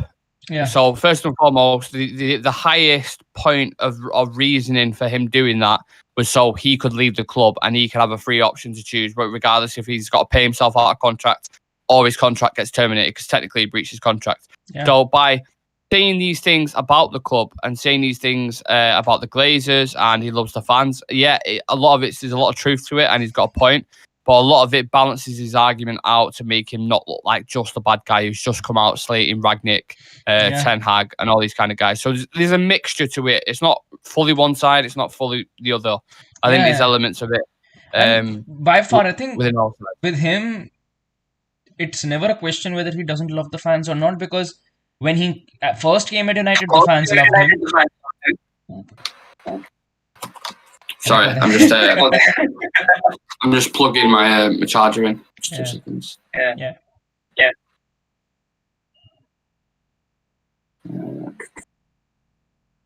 Change this over. Right, can you hear me? Yeah. Good. Yeah. I was saying, what was you saying, man? I was saying that for Ronaldo, it never even should be a question whether he respects or loves the fans or not, because when he first came at United, the fans loved him and supported him. Even when he left, whether he was at Juventus, whether he was at Madrid, whether he played for Portugal, United fans have always backed him. Even when it came to conversations against, Ronaldo versus Messi, Ronaldo might not have had all Madrid supporters backs, but he's always had Manchester United fans backing him every single time when he won the Euros. Every single United fan congratulated him. I think everywhere he's gone, he's always had United fans backing and supporting him. So, I think in that sort of sense, he's never really had that sort of a loyal fan base. Like, he's left Real Madrid and we've seen how the supporters at Real Madrid have reacted to him leaving. He's left Juventus and we've seen how people at Juventus have reacted to him leaving. That sort of thing never happened with Manchester United. Everyone just wished him best of luck for his future endeavors, and we all knew that he was going to have the world at his feet when he left for Madrid, because he was one of the best players in the world. So I think it could have ended in a much better way. I think for us, the best thing that we should be doing is, if Ronaldo has exploited the situation as an opportunity, as fans, we can also exploit the situation as an opportunity. Drive the Glazers out, make this process as fast as possible, and prevent other legends from getting their history tarnished, or having this sort of a run or this sort of an exit from the club, because it hurts the image and the brand of the club as well. Because you wouldn't want, I mean, some of the best moments, some of the best players that we've had over the years, you wouldn't want them to exit in that way, and you wouldn't want to keep this sort of a memory of them. So even with Ronaldo, I decided to keep a good memory that, an 18-year-old kid, Sir Alex Ferguson scouted him, he got in, became the best player in the world, came back to Manchester United against Newcastle. I think that's how I would want to keep it as a memory, because it was quite hurtful the way it ended with Oli as well. So it's better to keep it in a good memory, because the more this sort of thing happens, I think it is the worst for the fans as well, because more than the players, I think the fans actually have a hard time dealing with this sort of heartbreak, especially when it comes to players like Ronaldo, and even I would say players like Oli, who come back to the club, and the way they've got to exit, it's really, really sad. It is, considering, you mentioned that time when he scored against Newcastle. To go from that, like, if you would have, at the time when he scored that, I said, right, in 2 years' time, he's going to be, coming out doing a controversial interview with Piers Morgan, leaving the club and having his contract terminated, everyone would have said, you are absolutely lying, that'll never happen, can't even imagine it, etc., blah, blah, blah. Like, you just could not fathom the thought of that with Cristiano. But ultimately, he's done it for himself. I've got a different opinion to quite a lot of people in that situation, but that's what football is all about. It's all about difference in opinion. I just think I wish him all the best wherever he goes, but I think if a club take him on now, it's a difficult task because he's got that much social media firepower and he's got that much of a presence. Whoever takes him on now, what's not to say a year down the line, he's not us again and he's going to want to leave and he's going to be difficult to manage. He's a very difficult player to manage, Cristiano. Like And his ego, I think huge. for someone to manage Cristiano Ronaldo, you need a Jose Mourinho in the locker room. You need a Sir Alex in the locker room. Who Yeah, I think Sir Alex, Jose, and even Jose Mourinho. I think they are one of the best out there when it comes to managing big egos, and the by far the best players out there. I think by far they're one of the best managers out there. Especially Mourinho, the way he's throughout the course of his career, he's been managing players. Even Ronaldo, Benzema, there he's managed some icons in his career, and yeah. so I think these sort of managers do know how to get the best out of them, and how to operate alongside these sort of players. I think this Um, coming generation still needs to work their way up when it comes to dealing with those sort of players. yeah, it's a different era now. Like it's Yeah, like yeah, Ronaldo. When Ronaldo came in the game, 2000, at United, early 2000s, it's completely different now. Like yeah, like I yeah. said, the way players are on phones and social media, like it is. You just have to adapt with the times. That's what it is. Comment from Dan, football friends, is in the chat. Pick up Dan. Severe says, good shout, Nick, with Sir Bobby. Players and managers have been entwined with him. Mourinho, Pep, LVG. Yeah, exactly. Vincent Bullock, find the present. For the present, I think he means I'd have Garnacho. From the past, Eric Cantona. And for one who is no longer with us, George Best. Would be great. I've been able to cook anything. I don't know what the cook thing is, but yeah. For anyone joining, we've got 8 people in the chat currently. Please subscribe to the channel and smash a like on the video as well. We're on 13 likes at the minute. If you can push them likes up, we're trying to reach 800 subs. If we can reach 800 subs on our channel, I'll do a live shot whilst the game is on. It is half time. France 0, Denmark 0. So it's interesting heading into this game. Heading into the second half, should I say, to see how these two teams get on. Not much in it. There was a couple of chances from Dembele, Mbappe, and Giroud as well. And then the flip side, Denmark had a couple of chances as well, but very not loads to rage about, is there, Shreyas, in terms of like shots and stuff. Yeah, definitely. I think it has been a competitive game. It has been a quite eventful game, I would say, as well. It hasn't really been boring. Like, it has been attacks back and forth, either from Denmark, either for France, but both of them just not able to find that finishing touch. I think either of the teams could have been up 1-0 or 2-0. Either of them could have been up by 2 goal margin. And I think the second half is gonna be even more exciting now. Would you look to bring any subs on? For France's side, yes. Yes, I think for France's side, you definitely would need more subs on. I think their flanks look, from the defensive point of view, they look a little lackluster. So you could sub on someone like a Benjamin Pavard just to offer you, some more attacking depth in there, because even in this game up until now, most of the attacks that Denmark have actually caught have been through the center. So they could actually work with having a more attacking right back or a left back in this game. Yeah.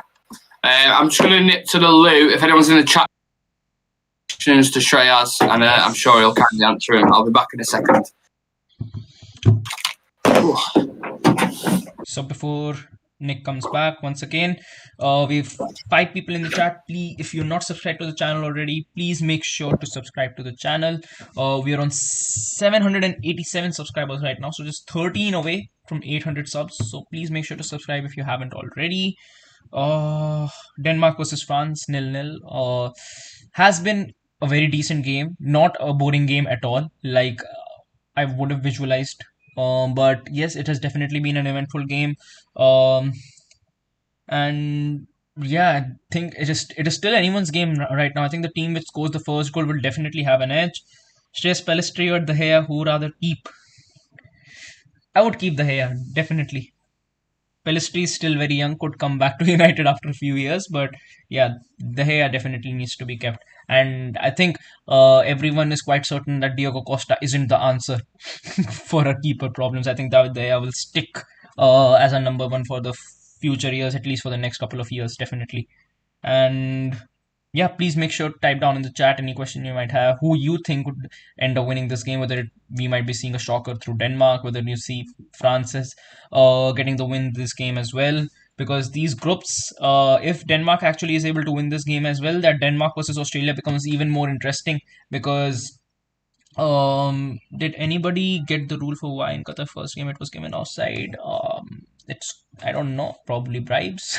You never know, but yeah, I think in this tournament up until now, offsides have been pretty dodgy. I think every single time a penalty decision has gone on to VAR, we have seen a penalty. So it has, I think certain decisions of VAR, certain offsides have been pretty dodgy in this tournament up until now. And yeah, I mean, for the first time, we are seeing this, the capacity of the extra time that we are getting right now. And we haven't, I don't think we haven't really seen, we have seen in the past tournaments or in any other league out there as well, 10 to 14 minutes of extra time being added. So I would say yes, definitely a pretty different World Cup in that sort of sense. Who am I supporting in this World Cup? Portugal, definitely. I think Portugal has a decent squad. One of our players in Bruno Fernandes being in there as well, definitely. And if not Portugal, definitely would want Argentina to win it. I mean, if not Portugal, definitely Messi. I mean, it would definitely be a good end, and definitely a fairy tale end, which any football fan out there would want. Whether it's Ronaldo with Portugal, or whether it's Messi with Argentina, I think both of them definitely. It would be a showdown for the ages in the World Cup final, and most of us fans are actually, waiting for that sort of moment, seeing a World Cup final between Portugal and Argentina. So yes, Hello. Dan. Hello. Sorry, I'm just nipping downstairs. Oh, literally Okay. So 2 seconds. yeah. So Nick came back, and Nick is going back again. So we'll be seeing Nick in 2 to 3 minutes once again. Dan also supporting Portugal in there as well. So Bruno Fernandes for the win. Yes, except that, what are your views on this France versus Denmark game? And I think we've got Mexico versus Argentina later tonight as well. So once again, another exciting game. Considering Poland have won, a do or die game for Argentina as well. They definitely need to get 3 points against Mexico. So every single game I think now is going to be a big game, because every single group right now, it's been pretty inconsistent with teams. You've seen draws, you've seen losses, you've seen wins. So 4 points, 3 points, that's the most that the teams have actually gotten up until now. Haven't really seen any teams winning 2 games on the trot. So every game right now is going to be exciting. If, I think Netherlands, Ecuador, and Senegal, I think that definitely a fight is ongoing over there. I think Denmark, Australia, France, you could see a fight in there. You could see the group of Portugal, Uruguay, Korea, and Ghana. Definitely a fight in there as well. England's group looks really catchy now as well, with Iran winning. So Iran, Wales, US, and England's group definitely looks exciting as well. Almost every single group is pretty much, I think the positions are up for grabs. You've got Germany, Spain, and Japan in there as well. So a very interesting mix, and you never know who might be able to, take that leap into the round of 16. So no, please make sure to type out your predictions. Please make sure type that out in the chat, and I'll make sure to read them. Nick is going to be joining us back really, really soon. 787 subs. So if you haven't really subscribed already, make sure to subscribe to the channel. Click on that red button on the bottom right hand side, and I'll just pull out the stats for this game up until now, something for us to look into.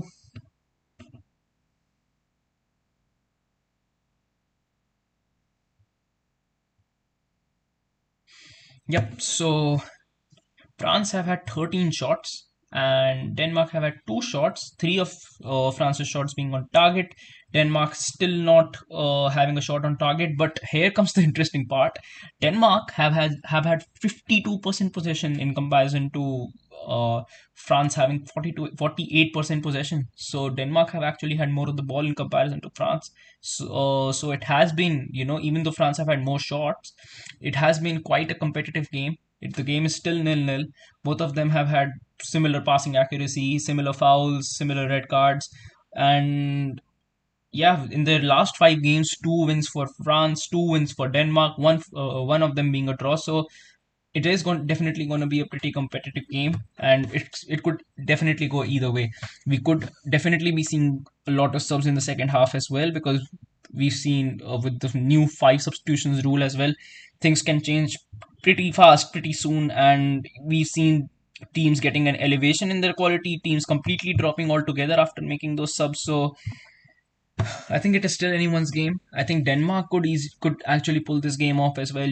France could pull this game off as well. So it is. I think the second half is going to be really, really exciting.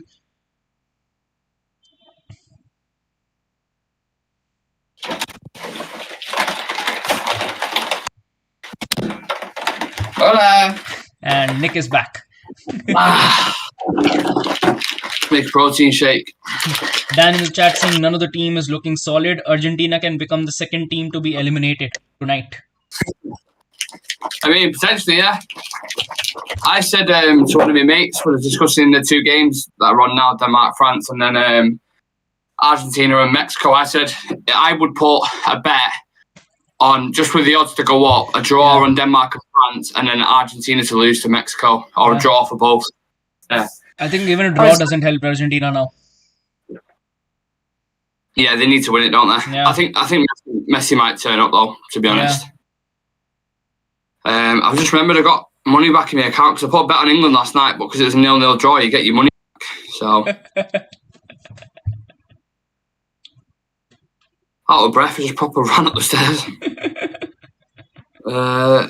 Draw. Don't like leaving you on your own. That's what it is, Shreyas. 788 subs now, so we've just gained a subscriber now. 12 more subs to 800. Yeah. Try and get it to 800. Yeah. Please. We're just 12 subscribers away. Yeah, absolutely. I'm trying to find. Let's have a look. I'm not tapped in.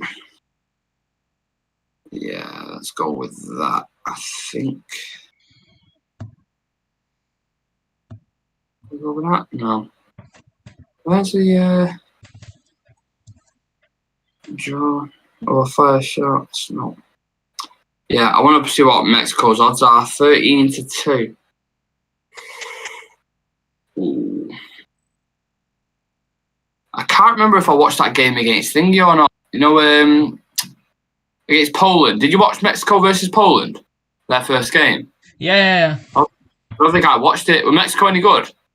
I mean, they were average. I think both of the teams were average pretty much. I think I think the best moment definitely has to be the penalty save. Ochoa once again being the savior for Mexico in there. Yeah. So a draw, if I put a draw on the Denmark game now and Mexico to win, it's not great odds, that. I think we have to ask Mystic Dan as well. Mystic Dan, please help us make money. Yeah. What will happen in the game? Move. Fuck's sake. Where's the odds? Oh, this is a nightmare, man. What the fuck? Argentina and Mexico. 36-1. 36-1? Yeah, so if I put Mexico to win and Denmark to win this game now, it's 36-1. So if I put a fiver on it, I'll get £187 back. But I don't gamble. This is just hypothetically. Yeah, so Denmark. I'm now rooting for Denmark, which means I need to change me. There we go. Do red for Denmark. Get the colours on. Go on, Denmark. Go on, Denmark. I think we'll have a blast when it comes to a penalty shootout. You'll have to change the colour every single kick. Yeah. As long as Denmark and Mexico win, we're happy. We're laughing. Yeah. How much should we put on it? 250. So I get 80 odd quid back. Allegedly. For everyone watching the stream right now, please. Time Denmark 0, France 0. If France do end up winning this game, of course they will go through to the last 16. And I've got hiccups as I'm trying to tell you this. That sounds a bit weird. Right, let me get this game back on. Pop my headphones back on. Players are back out, and we're ready to go for the second half, Shreyas. Yeah. Sam said he'll support the team, any team with Shreyas on. I keep saying your name every time. You want me to play? He'll support any team with Eriksen on. Yeah. Of course. And that's why I'm supporting him as well. Not the fact that I've put any money on Denmark winning at all. Just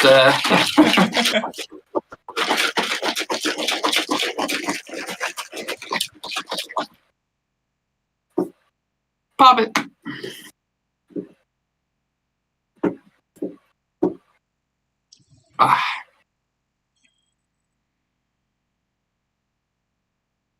Why is my sound not on? What's going on? It's connected to my chair again, isn't it? Yeah.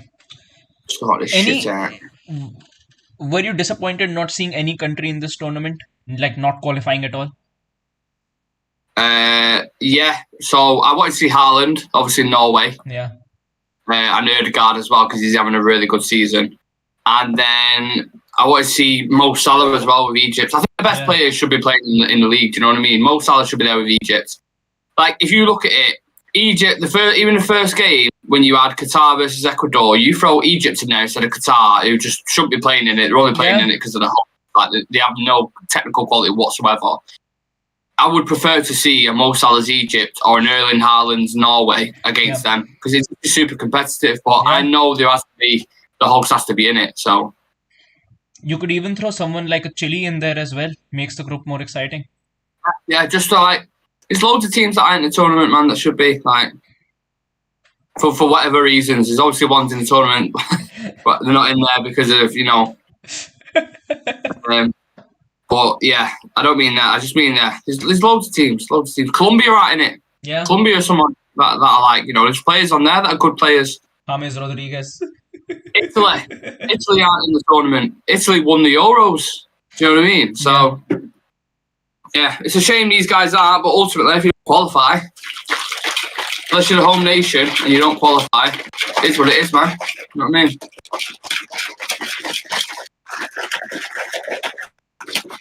Oh. But Denmark, they don't have enough, kind of impotence for me. They don't have enough impotence. Definitely not the word. Injection. They don't have enough injection. That's what I meant. Like the opposite to impotence. Their attacking line doesn't convince me. I don't look at that attacking line and get scared. Damsgaard's a good talent, but it's like the opposite to France's. Yeah. Top scores of the tournament prediction, Dan says. Top scorer. All right, so Golden Boot. Who do you think will get the Golden Boot, Shreyas? 9 people watching now as well. Subscribe to the channel, and who's getting the Golden Boot in the World Cup? Let me know in the comment section, please. Yeah, go on, Shreyas. Enor Valencia. I bet that wouldn't have been your prediction before the tournament, would it? I don't know. Honestly, I would go Bruno. I think he's looking good. Bruno Fernandes?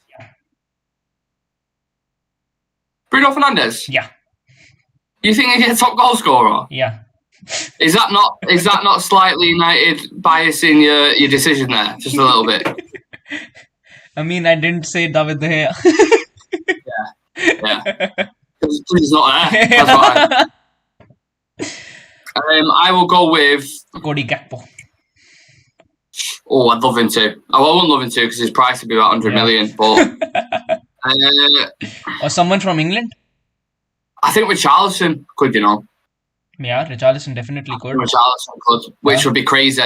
Absolutely crazy to say that now. I wouldn't have said that before the tournament, but watching Brazil's attack, how creative they are, the flair that they've got, that goal he scored the other day, Richarlison, with the goal of the tournament. Yeah. Definitely. Like, Saudi's goal was really good. There's been a couple that's been really good. But Richarlison, when he takes it out of the air and just unreal, absolutely unreal. I think Richarlison could do it. I think anyone from Brazil's front line could do it. Richarlison, Vinicius, Rodrigo, Anthony, anyone from their front line could do it. Yeah, and I think, who else have we got? I don't think anyone from Germany will. No, Harry Kane started off really slow, man. Bukayo Saka has got more goals than him. Exactly. He's had one opportunity. I've looked at him like, and that's it. Because Hazard had a sniff, so I don't think Harry Kane will get it. I could be wrong on that. Oh, Mbappe was nearly in then. But my pick before the tournament, I'm pretty sure when we did the World Cup countdown, I picked, who was it? Who did I pick? I picked Mbappe to get it. So I'll stick with Mbappe. I'll go with, I said it before it.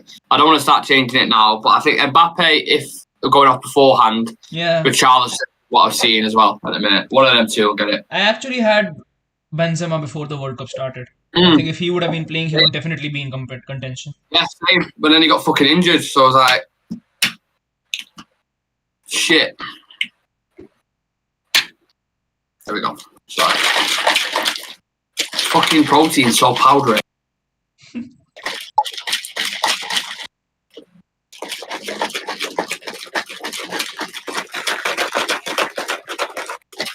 There we go. Sorted. Golden Glove. Oh, that's very interesting. Who gets the most clean sheets?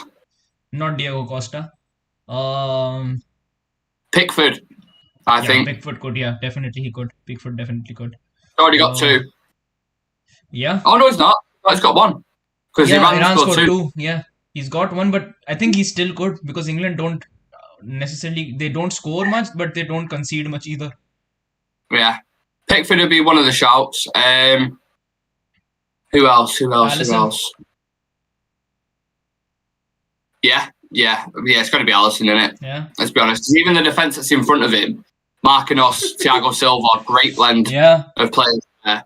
I don't rate the wing backs though. That's their weak point, Brazil. I think the wing backs that they've got, they're not bad, but they're not. Yeah, if you have to compare it to the likes of France. They're not Roberto Carlos or exactly. Cafu, are they? Yeah, they're good. They're doing a good job in there as well. I think Alexandro looked really good against Serbia, but get a point with that. Alisson, but could still do the job. I think.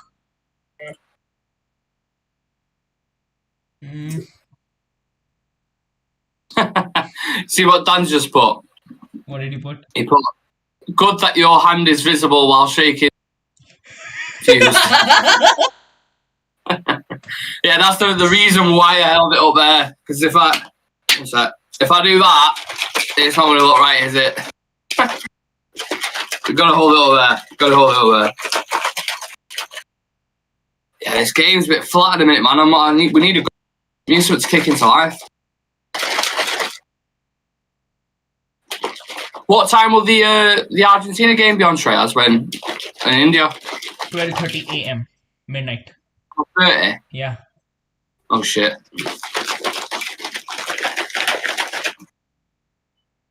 If I'm France manager now, I'm looking at Coleman. I'll probably put Mbappe up top and put Coleman onto the left-hand side. The options they have as well. Kingsley Coman isn't really a bad choice. Oh, he's a great player, Kingsley Coman. Yeah. I'm pretty sure he's won a league title every league he's been. Yeah. At Juventus he won it. I think he was there. PSG. Yeah, PSG Bayern. He won it. Bayern, he's been winning every single season there as well. And scored in Champions League final as well for Bayern, didn't he? Yeah. When Bayern won it. Yeah. Good player, man. Really good player. Like, that's another player we with. I remember being linked heavily with Kingsley Coman. Yeah. You never know. Manuel Neuer could be a good contention for the Golden Glove as well. Yeah. I think Alisson's the best shout, I think. Yeah, it's an obvious one, but... I mean, considering they're one of the favourites, the way Brazil is stacked, definitely Alisson has to be in there. But taking Brazil out of the picture, I think Manuel Neuer is definitely a decent shout. I think he's one of the legendary goalkeepers who's still playing in this tournament. I think definitely Pickford has to be in there because I think when it comes to defense, England do know how to, absorb pressure. They might not know how to, generate them into creative attacks, but they don't really concede those many goals. I've been surprised at Portugal as well. I think defensively they've been shy. Like, they've got Ruben Diaz, Cancelo. Yeah. But Joao Cancelo hasn't looked good. Not even. He definitely hasn't. What I would have done is I would have put Cancelo at left back and Dalot at right back. Yeah. And to be honest with you, I think I see why they didn't really go with an expansive winger formation, because even though Leao scored a goal, I think he did look a little rusty. I think they don't really have an out and out option for right wing, but I would actually Yeah. put Cancelo up top to the wing positions, because I don't think he gets that sort of cover which he Whoa. gets at Manchester City. Oh, he's offside. Yeah, Sorry, Braithwaite yeah, got in then. Just offside. yeah. Like I was saying, I think the way he gets shielded at Manchester City, Joao Cancelo, I don't think he'll get the same shielding when you have to look into Portugal, because they don't have that good of a CDM when I have to compare it to someone like a Rodri. So I think playing him up much further forward would be a good decision. I mean, you could actually play Diogo Dalot. I don't think Diogo Dalot is in any way a downgrade to Joao Cancelo at the moment. I mean, for Manchester United, he's been by far one of our most consistent players, and he knows how to whip in crosses, and he's pretty good defensively as well, I would say now. Yeah. Good play from the Danes here. Cleared from France. Yeah, Vincible, at what minute on the game are we on and what's going on? 55. Yeah, Getting close to 56th minute and it's 0-0. A bit back and forth at the minute. Again, similar to the first half, to be honest. Dan says Portugal. Oh, on the attack, France. and scored. Oh, I don't know. Yeah, I don't know what Giroud's doing there. He's just running in front of the guy. Portugal played Danilo ahead of Pepe. Was not good. Yeah. Yeah. Yeah, they need to switch some stuff up. Portugal going to the next game. Yeah, To be honest. I think they need to use more of Rafael Leao. I think they need to put Bernardo Silva in a winging position, and Pepe definitely needs to come back. And I think their midfield with Ruben Neves, Matheus Nunes, and Bruno Fernandes could look really, really solid. Yeah. Sorry, I'm just getting the live chat up. The live chat's gone. There we go. We're back on. Surely not another 0-0. I had to enjoy a 0-0 tonight. I can't be asked for another one. I want some goals, man. Yeah.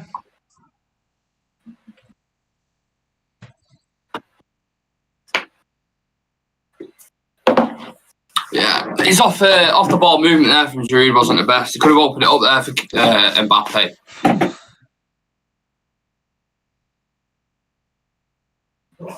It's been a pretty rough game from Denmark's side as well. I mean, when they go in for tackles, they've been pretty rough.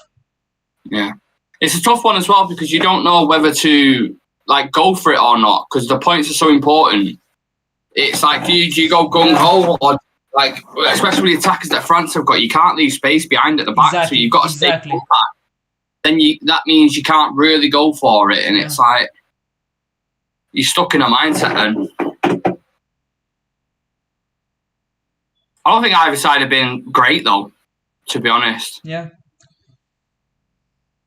France have edged it, but that's just because the attacking players that they've got the quality. Yeah, it's been lively, but we still lack that finishing touch. Yeah. But one thing's for certain, Argentina versus Mexico won't be a game without goals. I think we'll be seeing goals in that game. I think Messi's really going to turn up in that game. Yeah, I think Messi, and I think we might be seeing Paulo Dybala playing today. Yeah. Well, Portugal have won.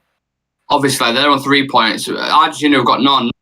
Messi's there. They'll be thinking we need to fucking start winning, man. If they lose this game, if Argentina go out like, shockwaves. Yeah. Well, Poland are on 3 points now, aren't they? Yeah, Poland on 3 points. Saudi Arabia. No. Poland is on 4. Poland is on 4 points. Oh yeah, correct. Yeah, Saudi Arabia on 3. Saudi, Mexico, Argentina, isn't it? I mean, crazy. one of the tournament's favorites could be going out of the group stage. Oh, Griezmann's just missed a massive. Skies it. That's a big chance, that. Massive chance. 5 people in the chat, please subscribe to our wonderful channel. We've got World Cup content every single day and Manchester United content every single day. Watch-alongs, previews, loads of other stuff. And obviously, you get the wonderful Shreyas and 6 other lads on the show. So, go on, Denmark. Nice play, that. Nice pattern of play. Oh, that was a better ball out wide then, Denmark. Have you noticed Varane at all, by the way? Yeah. I haven't even He's seen been him. silent. He's been there doing his job quite silently in there. I know he's a silent killer because we've seen that with United, obviously. Yeah. I haven't seen that even like the camera go on him once or anything. Which obviously I'm not too bothered about from a playing France are on the perspective. counter attack. Mbappe slips him in. Goal! Kylian Mbappe. Mbappe goal. Is that my golden boot winner? Oh, that's a great return. Yeah. That's a great return.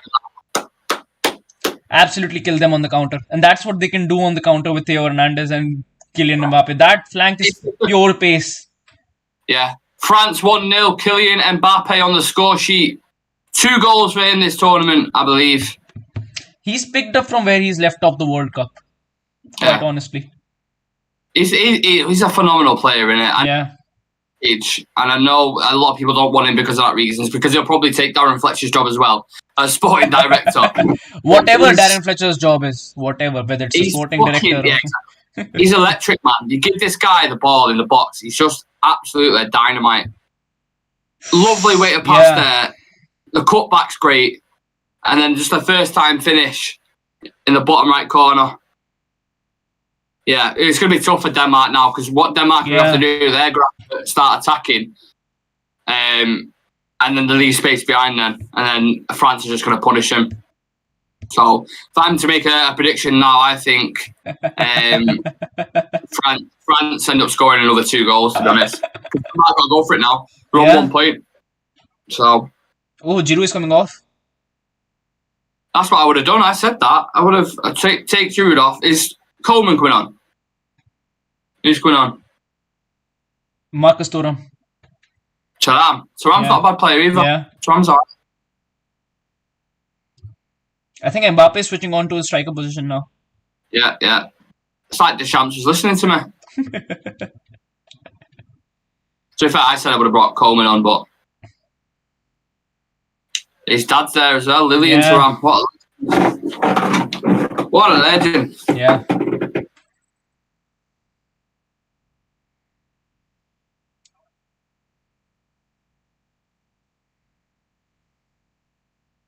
So France 1-0. My bet's going south, innit? Got to save the goals now. Just cash out. Just cash out when you can.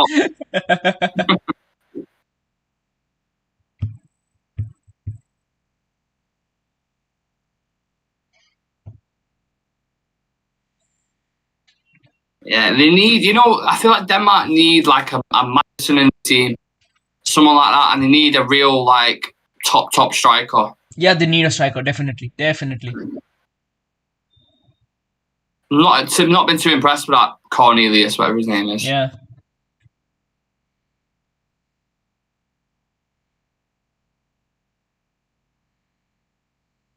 I'm still hungry, mate. Yeah, France 6 points, Australia 3 points, Denmark 1 point, Tunisia 1 point.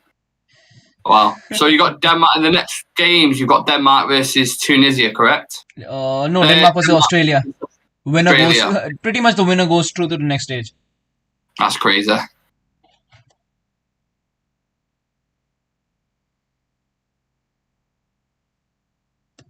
I think they'll beat Australia though.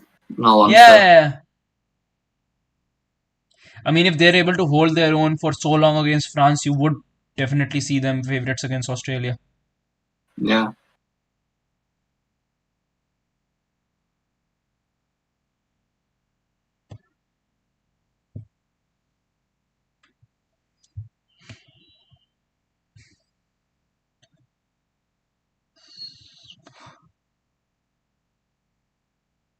Yeah, I think France will get another one. France looking really, really dangerous on the counter every single time. It's the pace. I don't think the Danish defend keep up with them, to be honest.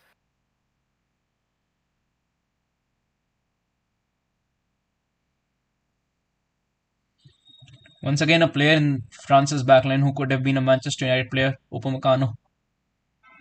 Yeah, I remember being heavily linked with them. Yeah. To be fair, I think a lot of them do it to drive the price up. With like agents, his name, price goes up. Yeah.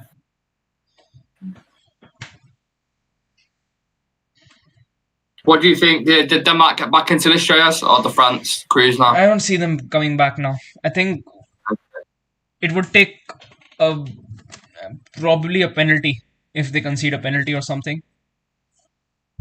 Yeah. But I don't see that happening.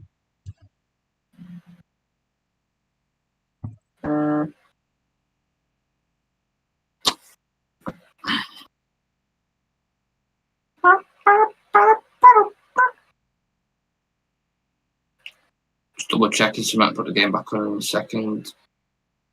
The brother has messaged me.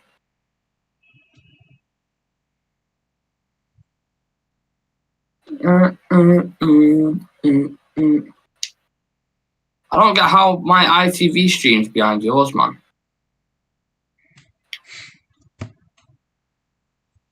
Just check. I'll be there. Come on.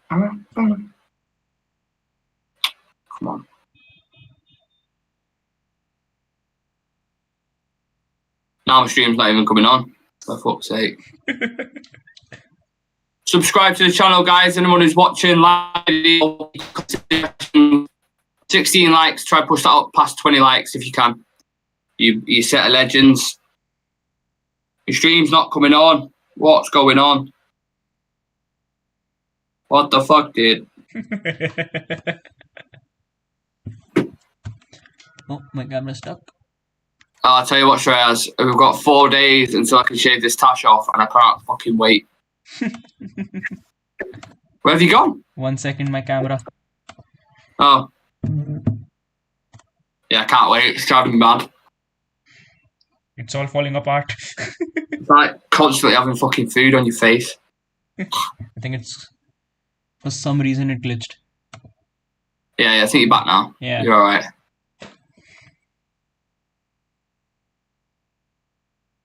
don't know what's going on with that. I can't get that. I'm going to have to go back to me.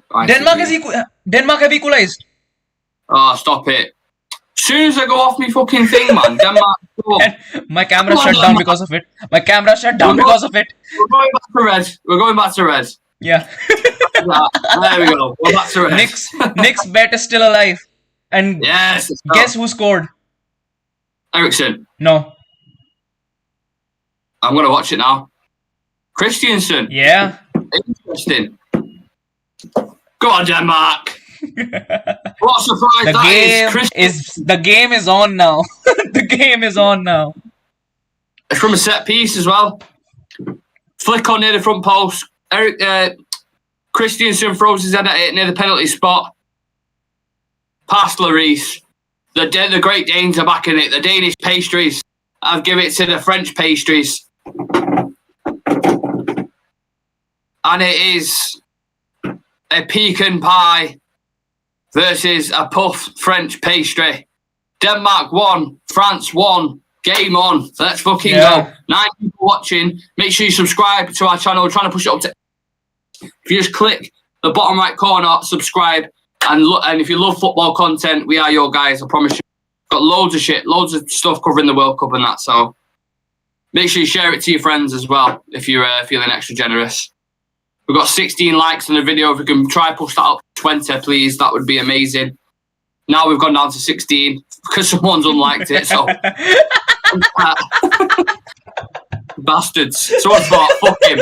I'm gonna do the opposite to what he's saying, and I'm gonna unlike it and I'm gonna unsubscribe. Dembele intercepted. Danes have got the tails up now. Sets it up for an interesting game. France don't have to go for it because they've already got 3 points, right? Yeah. So they'll take 4 points. Come on, Denmark. Denmark win this. Yeah. Mexico beat Argentina. I've got about 100 quid.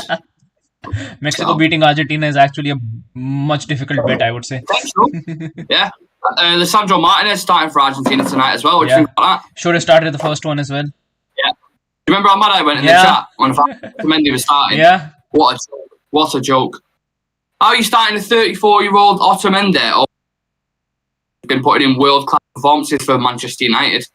This coach, man, I don't even know the coach's name. He's an absolute bum. Don't even know the guy. Lionel Scaloni, Argentina's coach. Yeah. Fuck him. Should be playing Lisandro. Watch how much better they play with Lisandro in the team. When Lisandro came on against Saudi, he was their most creative player statistically when he came on. And I think against Mexico, a team that likes to impose their physicality, you would want Lisandro Martinez playing in there. Yeah. 100%. He's the best defender, man. Yeah. No doubt. By far one of the best defenders in the Premier League. Yeah. Got an interesting 50-50 here now. Ready to go.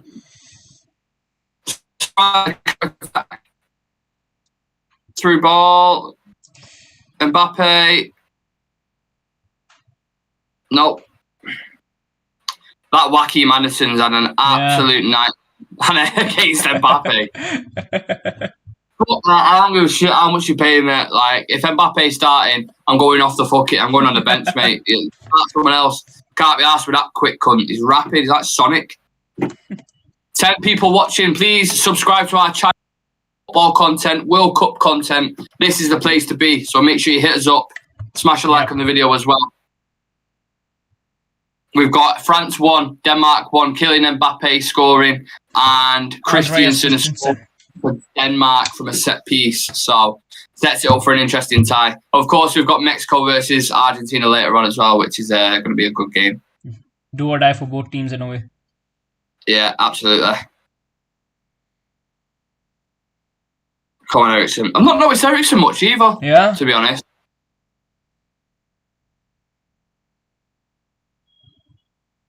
England. Denmark. I know it's Denmark, but every time I hear that chant. Denmark. Maybe if it's a draw, Shreyas, I'll have to switch to like multicolours. So if we go like this. Yeah, one half. Yeah. That's a draw. Yeah. Warning, strobe light. Just to put that out there. Flash alert. Yeah, flash alert. Ooh! Oh, come on, Den. Den? Oh, who's Den? I don't know who Den is. That could have easily been 2-1. Good save, that. Yeah. I know. I don't rate Lloris at all, mate.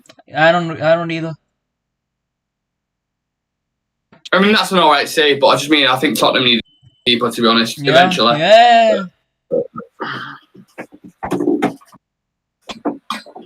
I'll be there.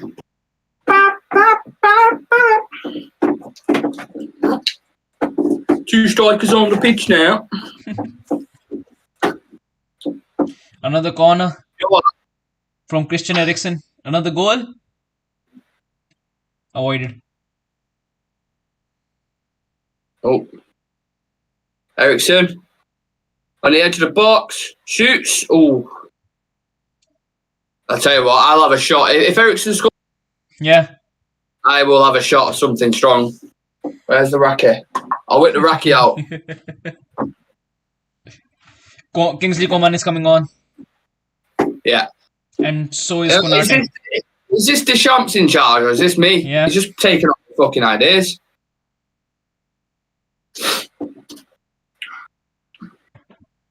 Who else is coming on? Number 24. Is that Fofana? Oh, Varane's coming off. Varane is coming off for Konate. And Dembele is coming off for Kingsley Coman. Yeah.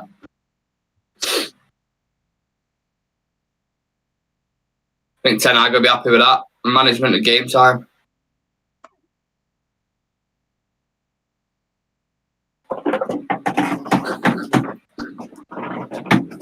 I'll be there. Look at that.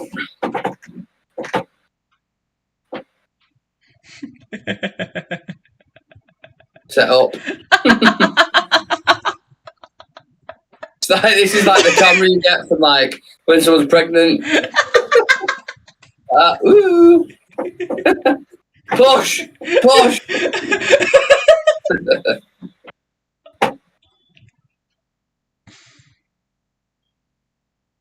Got to just on straight on. Do you know what I mean? Yeah.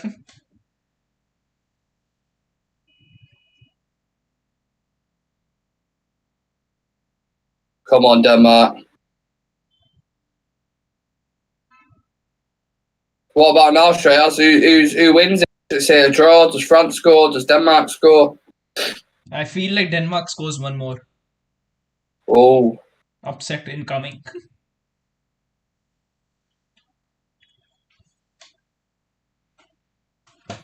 Thuram. Mbappe. Nice. Yeah. Well defended, that. Well defended. Corner.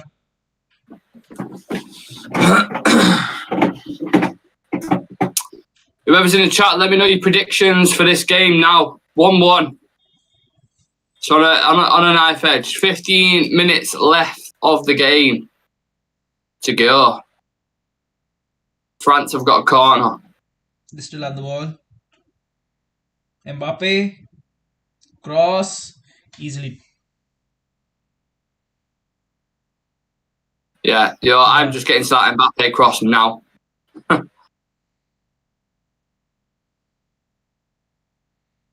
Denmark have looked better defensively in the second half. Yeah, they've looked a lot more compact, haven't they? Yeah.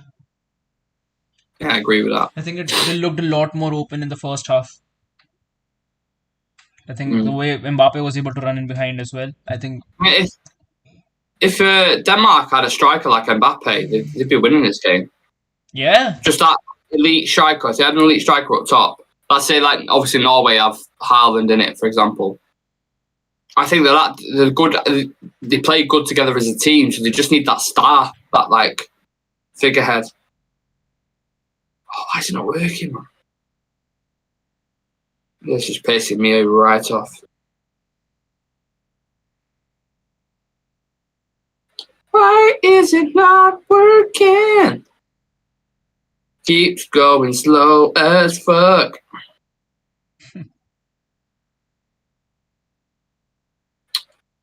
Another corner. So Denmark or France? France.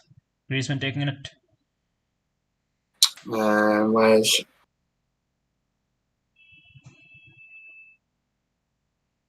No, I'll just click restart like an absolute idiot.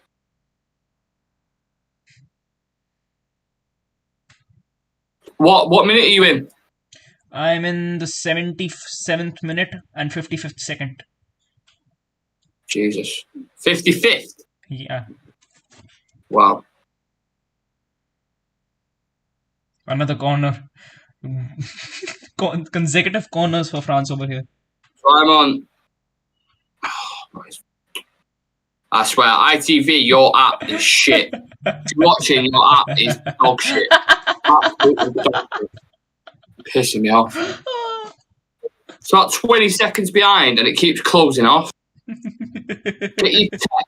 Whoever works in your tech department and fucking coding, some sort of fucking about. It's shit. Right, I'm in the 78th, 26 seconds.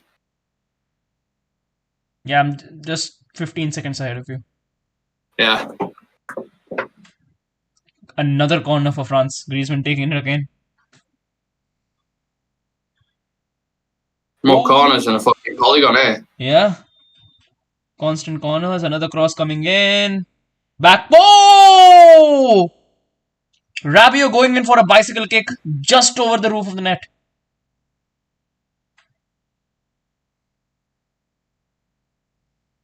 That's a great cross, that as well. Yeah. Oh!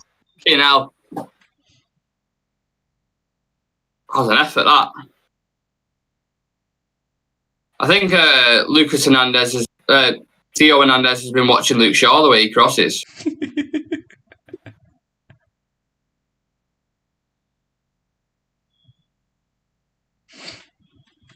Come on, Denmark. Come on, Denmark. Come on, Denmark. I need some food in my life. Just 10 minutes left in this game now. I know, starving.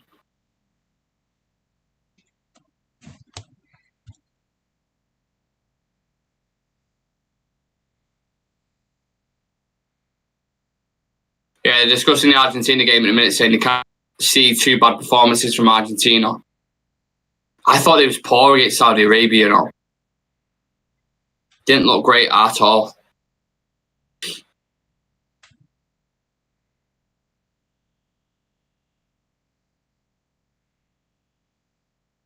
Oh, Denmark. Dolberg. Oh, Brathwaite, what are you doing? Oh, no. Oh, that's close. That's very close. That it should have been 2-1. Just wide that. I think it's the post. Side netting. Oh, I need to stand up. Oh. Get your stretches in, guys. Yes, Nick is showing off his abs. Yeah. 0. Showing off me tyres, mate, not me fucking. Ugh. Okay, then, bad boys. Welcome to Penis Cam. Sorry, I've got to stretch. When you sat down for 3 hours straight. Yeah.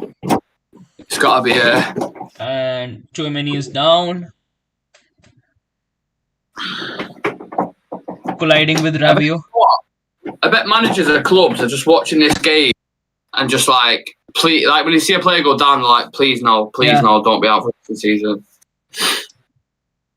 We've only had one big injury so far. Saudi player. He doesn't look comfortable. Oh, shit.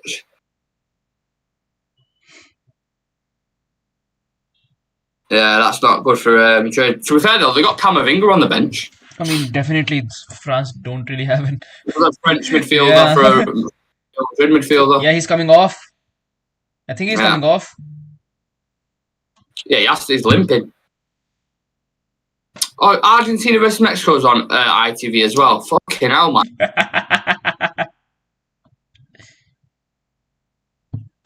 Wow, 9 a.m. Japan versus Costa Rica tomorrow. I don't think anyone that'll have about 2 views. Our stream will have more views than that.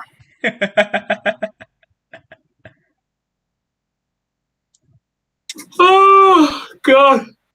Oh.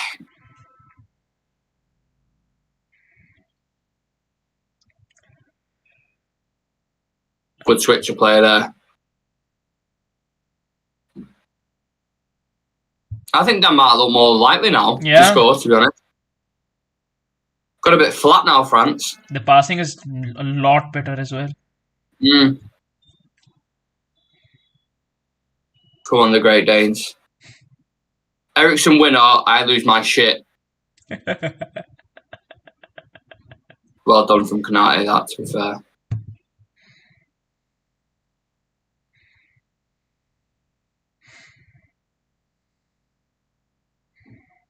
Oh no, it's not Konate, it's Upamecano. Yeah. Both big boys, them aren't they? Upamecano and Konate. Like they eat steroids for breakfast. Just like 2 jacked fucking centre backs. You okay? Yeah, it's alright. Okay. You sure? Thanks. Looks good, doesn't it? Sharp. Fresh. Fresh haircut. Younger. I'm hungry also. You got order one? Okay. I'll have one. Usual, please. Masala. I'm gonna order masala, Shreyas. Where do you rank that as a curry in the list? So you got top 5 curries. Where we put in masala? Chicken masala. I think should be 4th. 4th. Yeah. So give me top 5. What's your top 5? I think it depends whether you like to eat spicy, whether you like to eat sweet. No, I mean in your personal opinion. I like to go for spicier stuff. So like once again, like you mentioned, tikka masala is gonna be in there. There's much more spices, stuff like kadhai chicken and tawa chicken. So there's a lot of options in there because they're much more spicier than chicken masala. Sorry, just girlfriend sitting down there, so I was in the stream. Sorry, so masala's fourth. Yeah. Go from fifth, fourth, third, second, first. I want to hear these rankings. Fifth would be butter chicken. Third would be tawa chicken. Second would be kadhai chicken. Mbappe scored.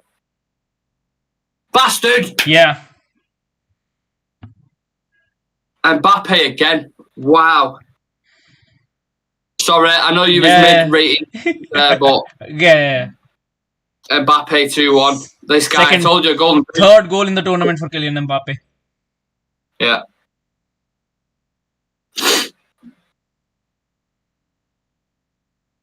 France 2, Denmark 1. Kylian Mbappe scored the goal. He's actually becoming the new age clutch player for them. He is. He's a massive clutch player for him. And this is without the Ballon d'Or winner Benzema in the team. Oh. Yeah.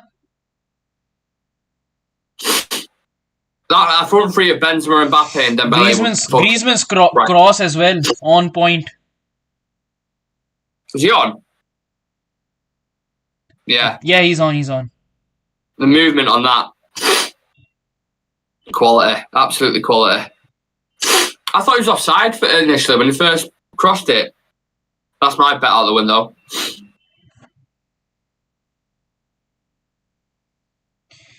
Good fight, Denmark. I would still say good fight, Denmark.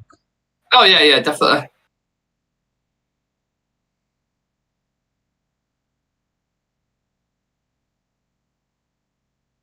Level with Zinedine Zidane on goals. He's going to destroy Giroud's record, isn't he?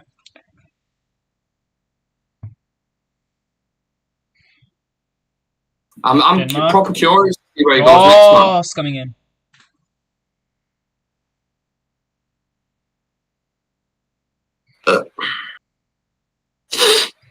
France is just going to kill as much time as they can now.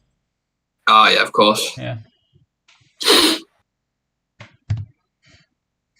So we're getting near the 90th minute mark, Shreyas. Who's your man of the match? Kylian Mbappe in this game, definitely. Yeah. I think Dembele looked good when he was on. Yeah.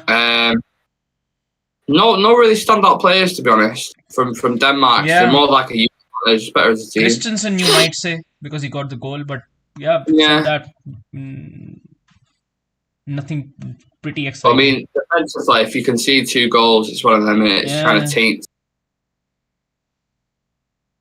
Eriksen on the ball. I've not had any cams today. Why? Some gone. Oh, can't get cams. There's cans in the fridge, though. Yeah. Pepsi bottle, Coca-Cola glass. France on another counter-attack. I need some tissue for my nose. Yeah, I'm just getting onto that counter-attack now. Yeah. Mbappe. Coleman should have sent that over earlier. Yeah. Way earlier. Backwards.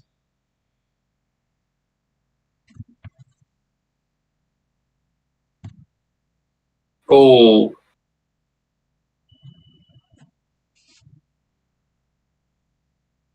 I bet when scouts first watched him when he was at like Monaco, kid, rapid.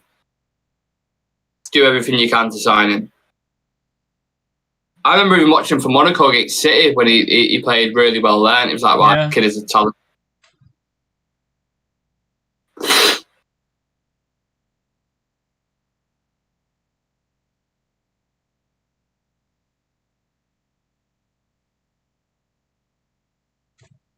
The blistering pace and technical ability of Mbappe. Just how many minutes of extra time do you think? I would say a lot. I don't think. I'd say 3-4 minutes max. Yeah, I think max 5 minutes. I don't think that this one deserves 10 minutes or Not going to 15 be minutes. 9 minutes. I'd be very Yeah. surprised if it is.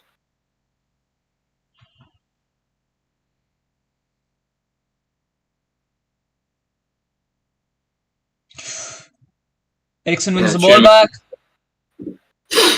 Cross. No one's in the box.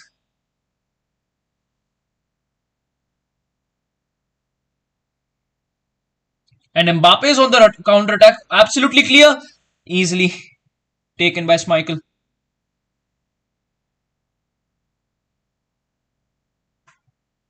Yeah, I'm just watching it now. 6 minutes of added time. Oh yeah, it's just shit volley that. Yeah. Okay, now. Seen better volleys on my local park. Yeah. How much any time we got then, Shreyas? 6 minutes. 6 minutes. I mean, It's more than I thought it'd be. yeah. But The I other mean, thing still. I've seen that's kind of hindered time is the fact that Thingy went down Yeah. for a little bit there.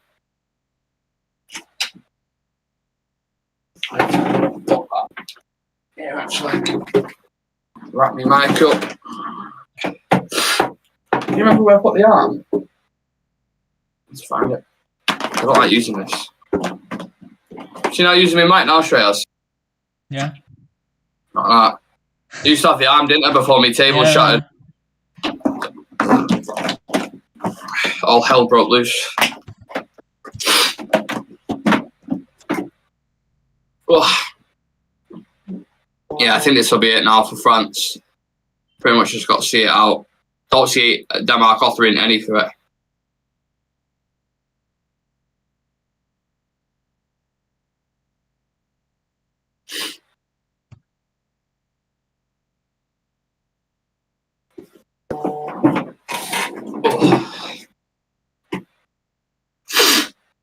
Oh, my fucking nerves. Wait, so coverage starts for the Argentina game at 6:15, right? Yeah.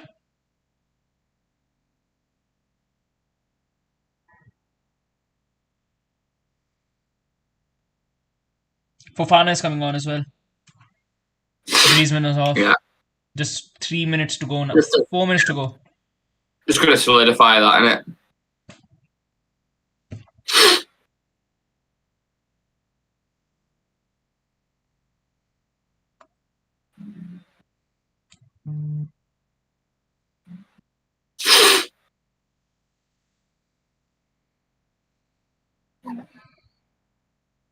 Do you see any last minute goals happening in this game?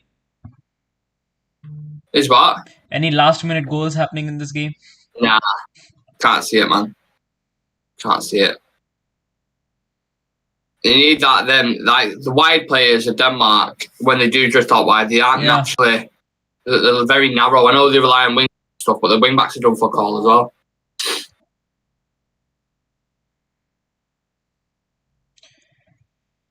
Whew. France happy to see this out now.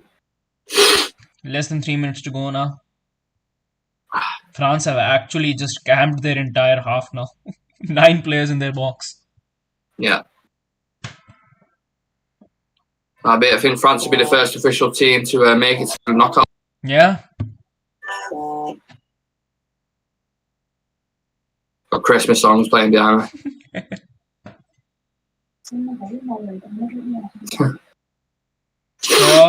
Ooh. Actually, why am I doing that? That's a sugar pocket. Cleared. By 3 cups. Brilliant defending from France there. And Thuram completely clear. Mbappe making the run.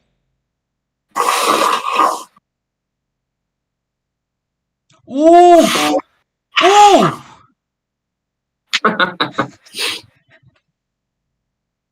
If anyone joining currently, please subscribe to the Denmark and France game's nearly over. Oh, that was a nice turn. Yeah. Oh, stop. Yeah. That was filth. End product wasn't the best, but.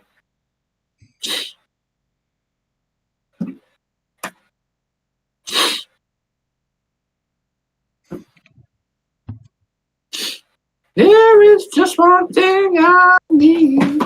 I don't care about the Christmas underneath the Christmas tree. You don't celebrate Christmas, right, Shreyas? I do. Oh, do you? Yeah. But did you put a tree up and shit? No, not a tree, but I do celebrate it. You just like the presents, don't you? Yeah. David De Gea is a present wrapped up. That's what I'd do. If I had a lot of money, I'd send you over a pair of signed De Gea gloves as a Christmas present. Yeah. There's actually some Bruno Fernandes signed boots in in Manchester, the Arndale, they've got a shop that's got like loads of memorabilia that's been signed by athletes and stuff like that. And there's a pair of boots in there from Bruno Fernandes. I think it's like 300 quid or something. Mbappe's injured, down. The Teenage Mutant Ninja Turtle's been kicked. He's back. He's back on his feet. Is he currently top goal scorer now with 3 goals? Yeah. Yeah? No one else got 3 goals. I think everyone else has got 2. Gakpo's got 2. Ener Valencia's got 2. Yeah. Saka's got 2. Yeah.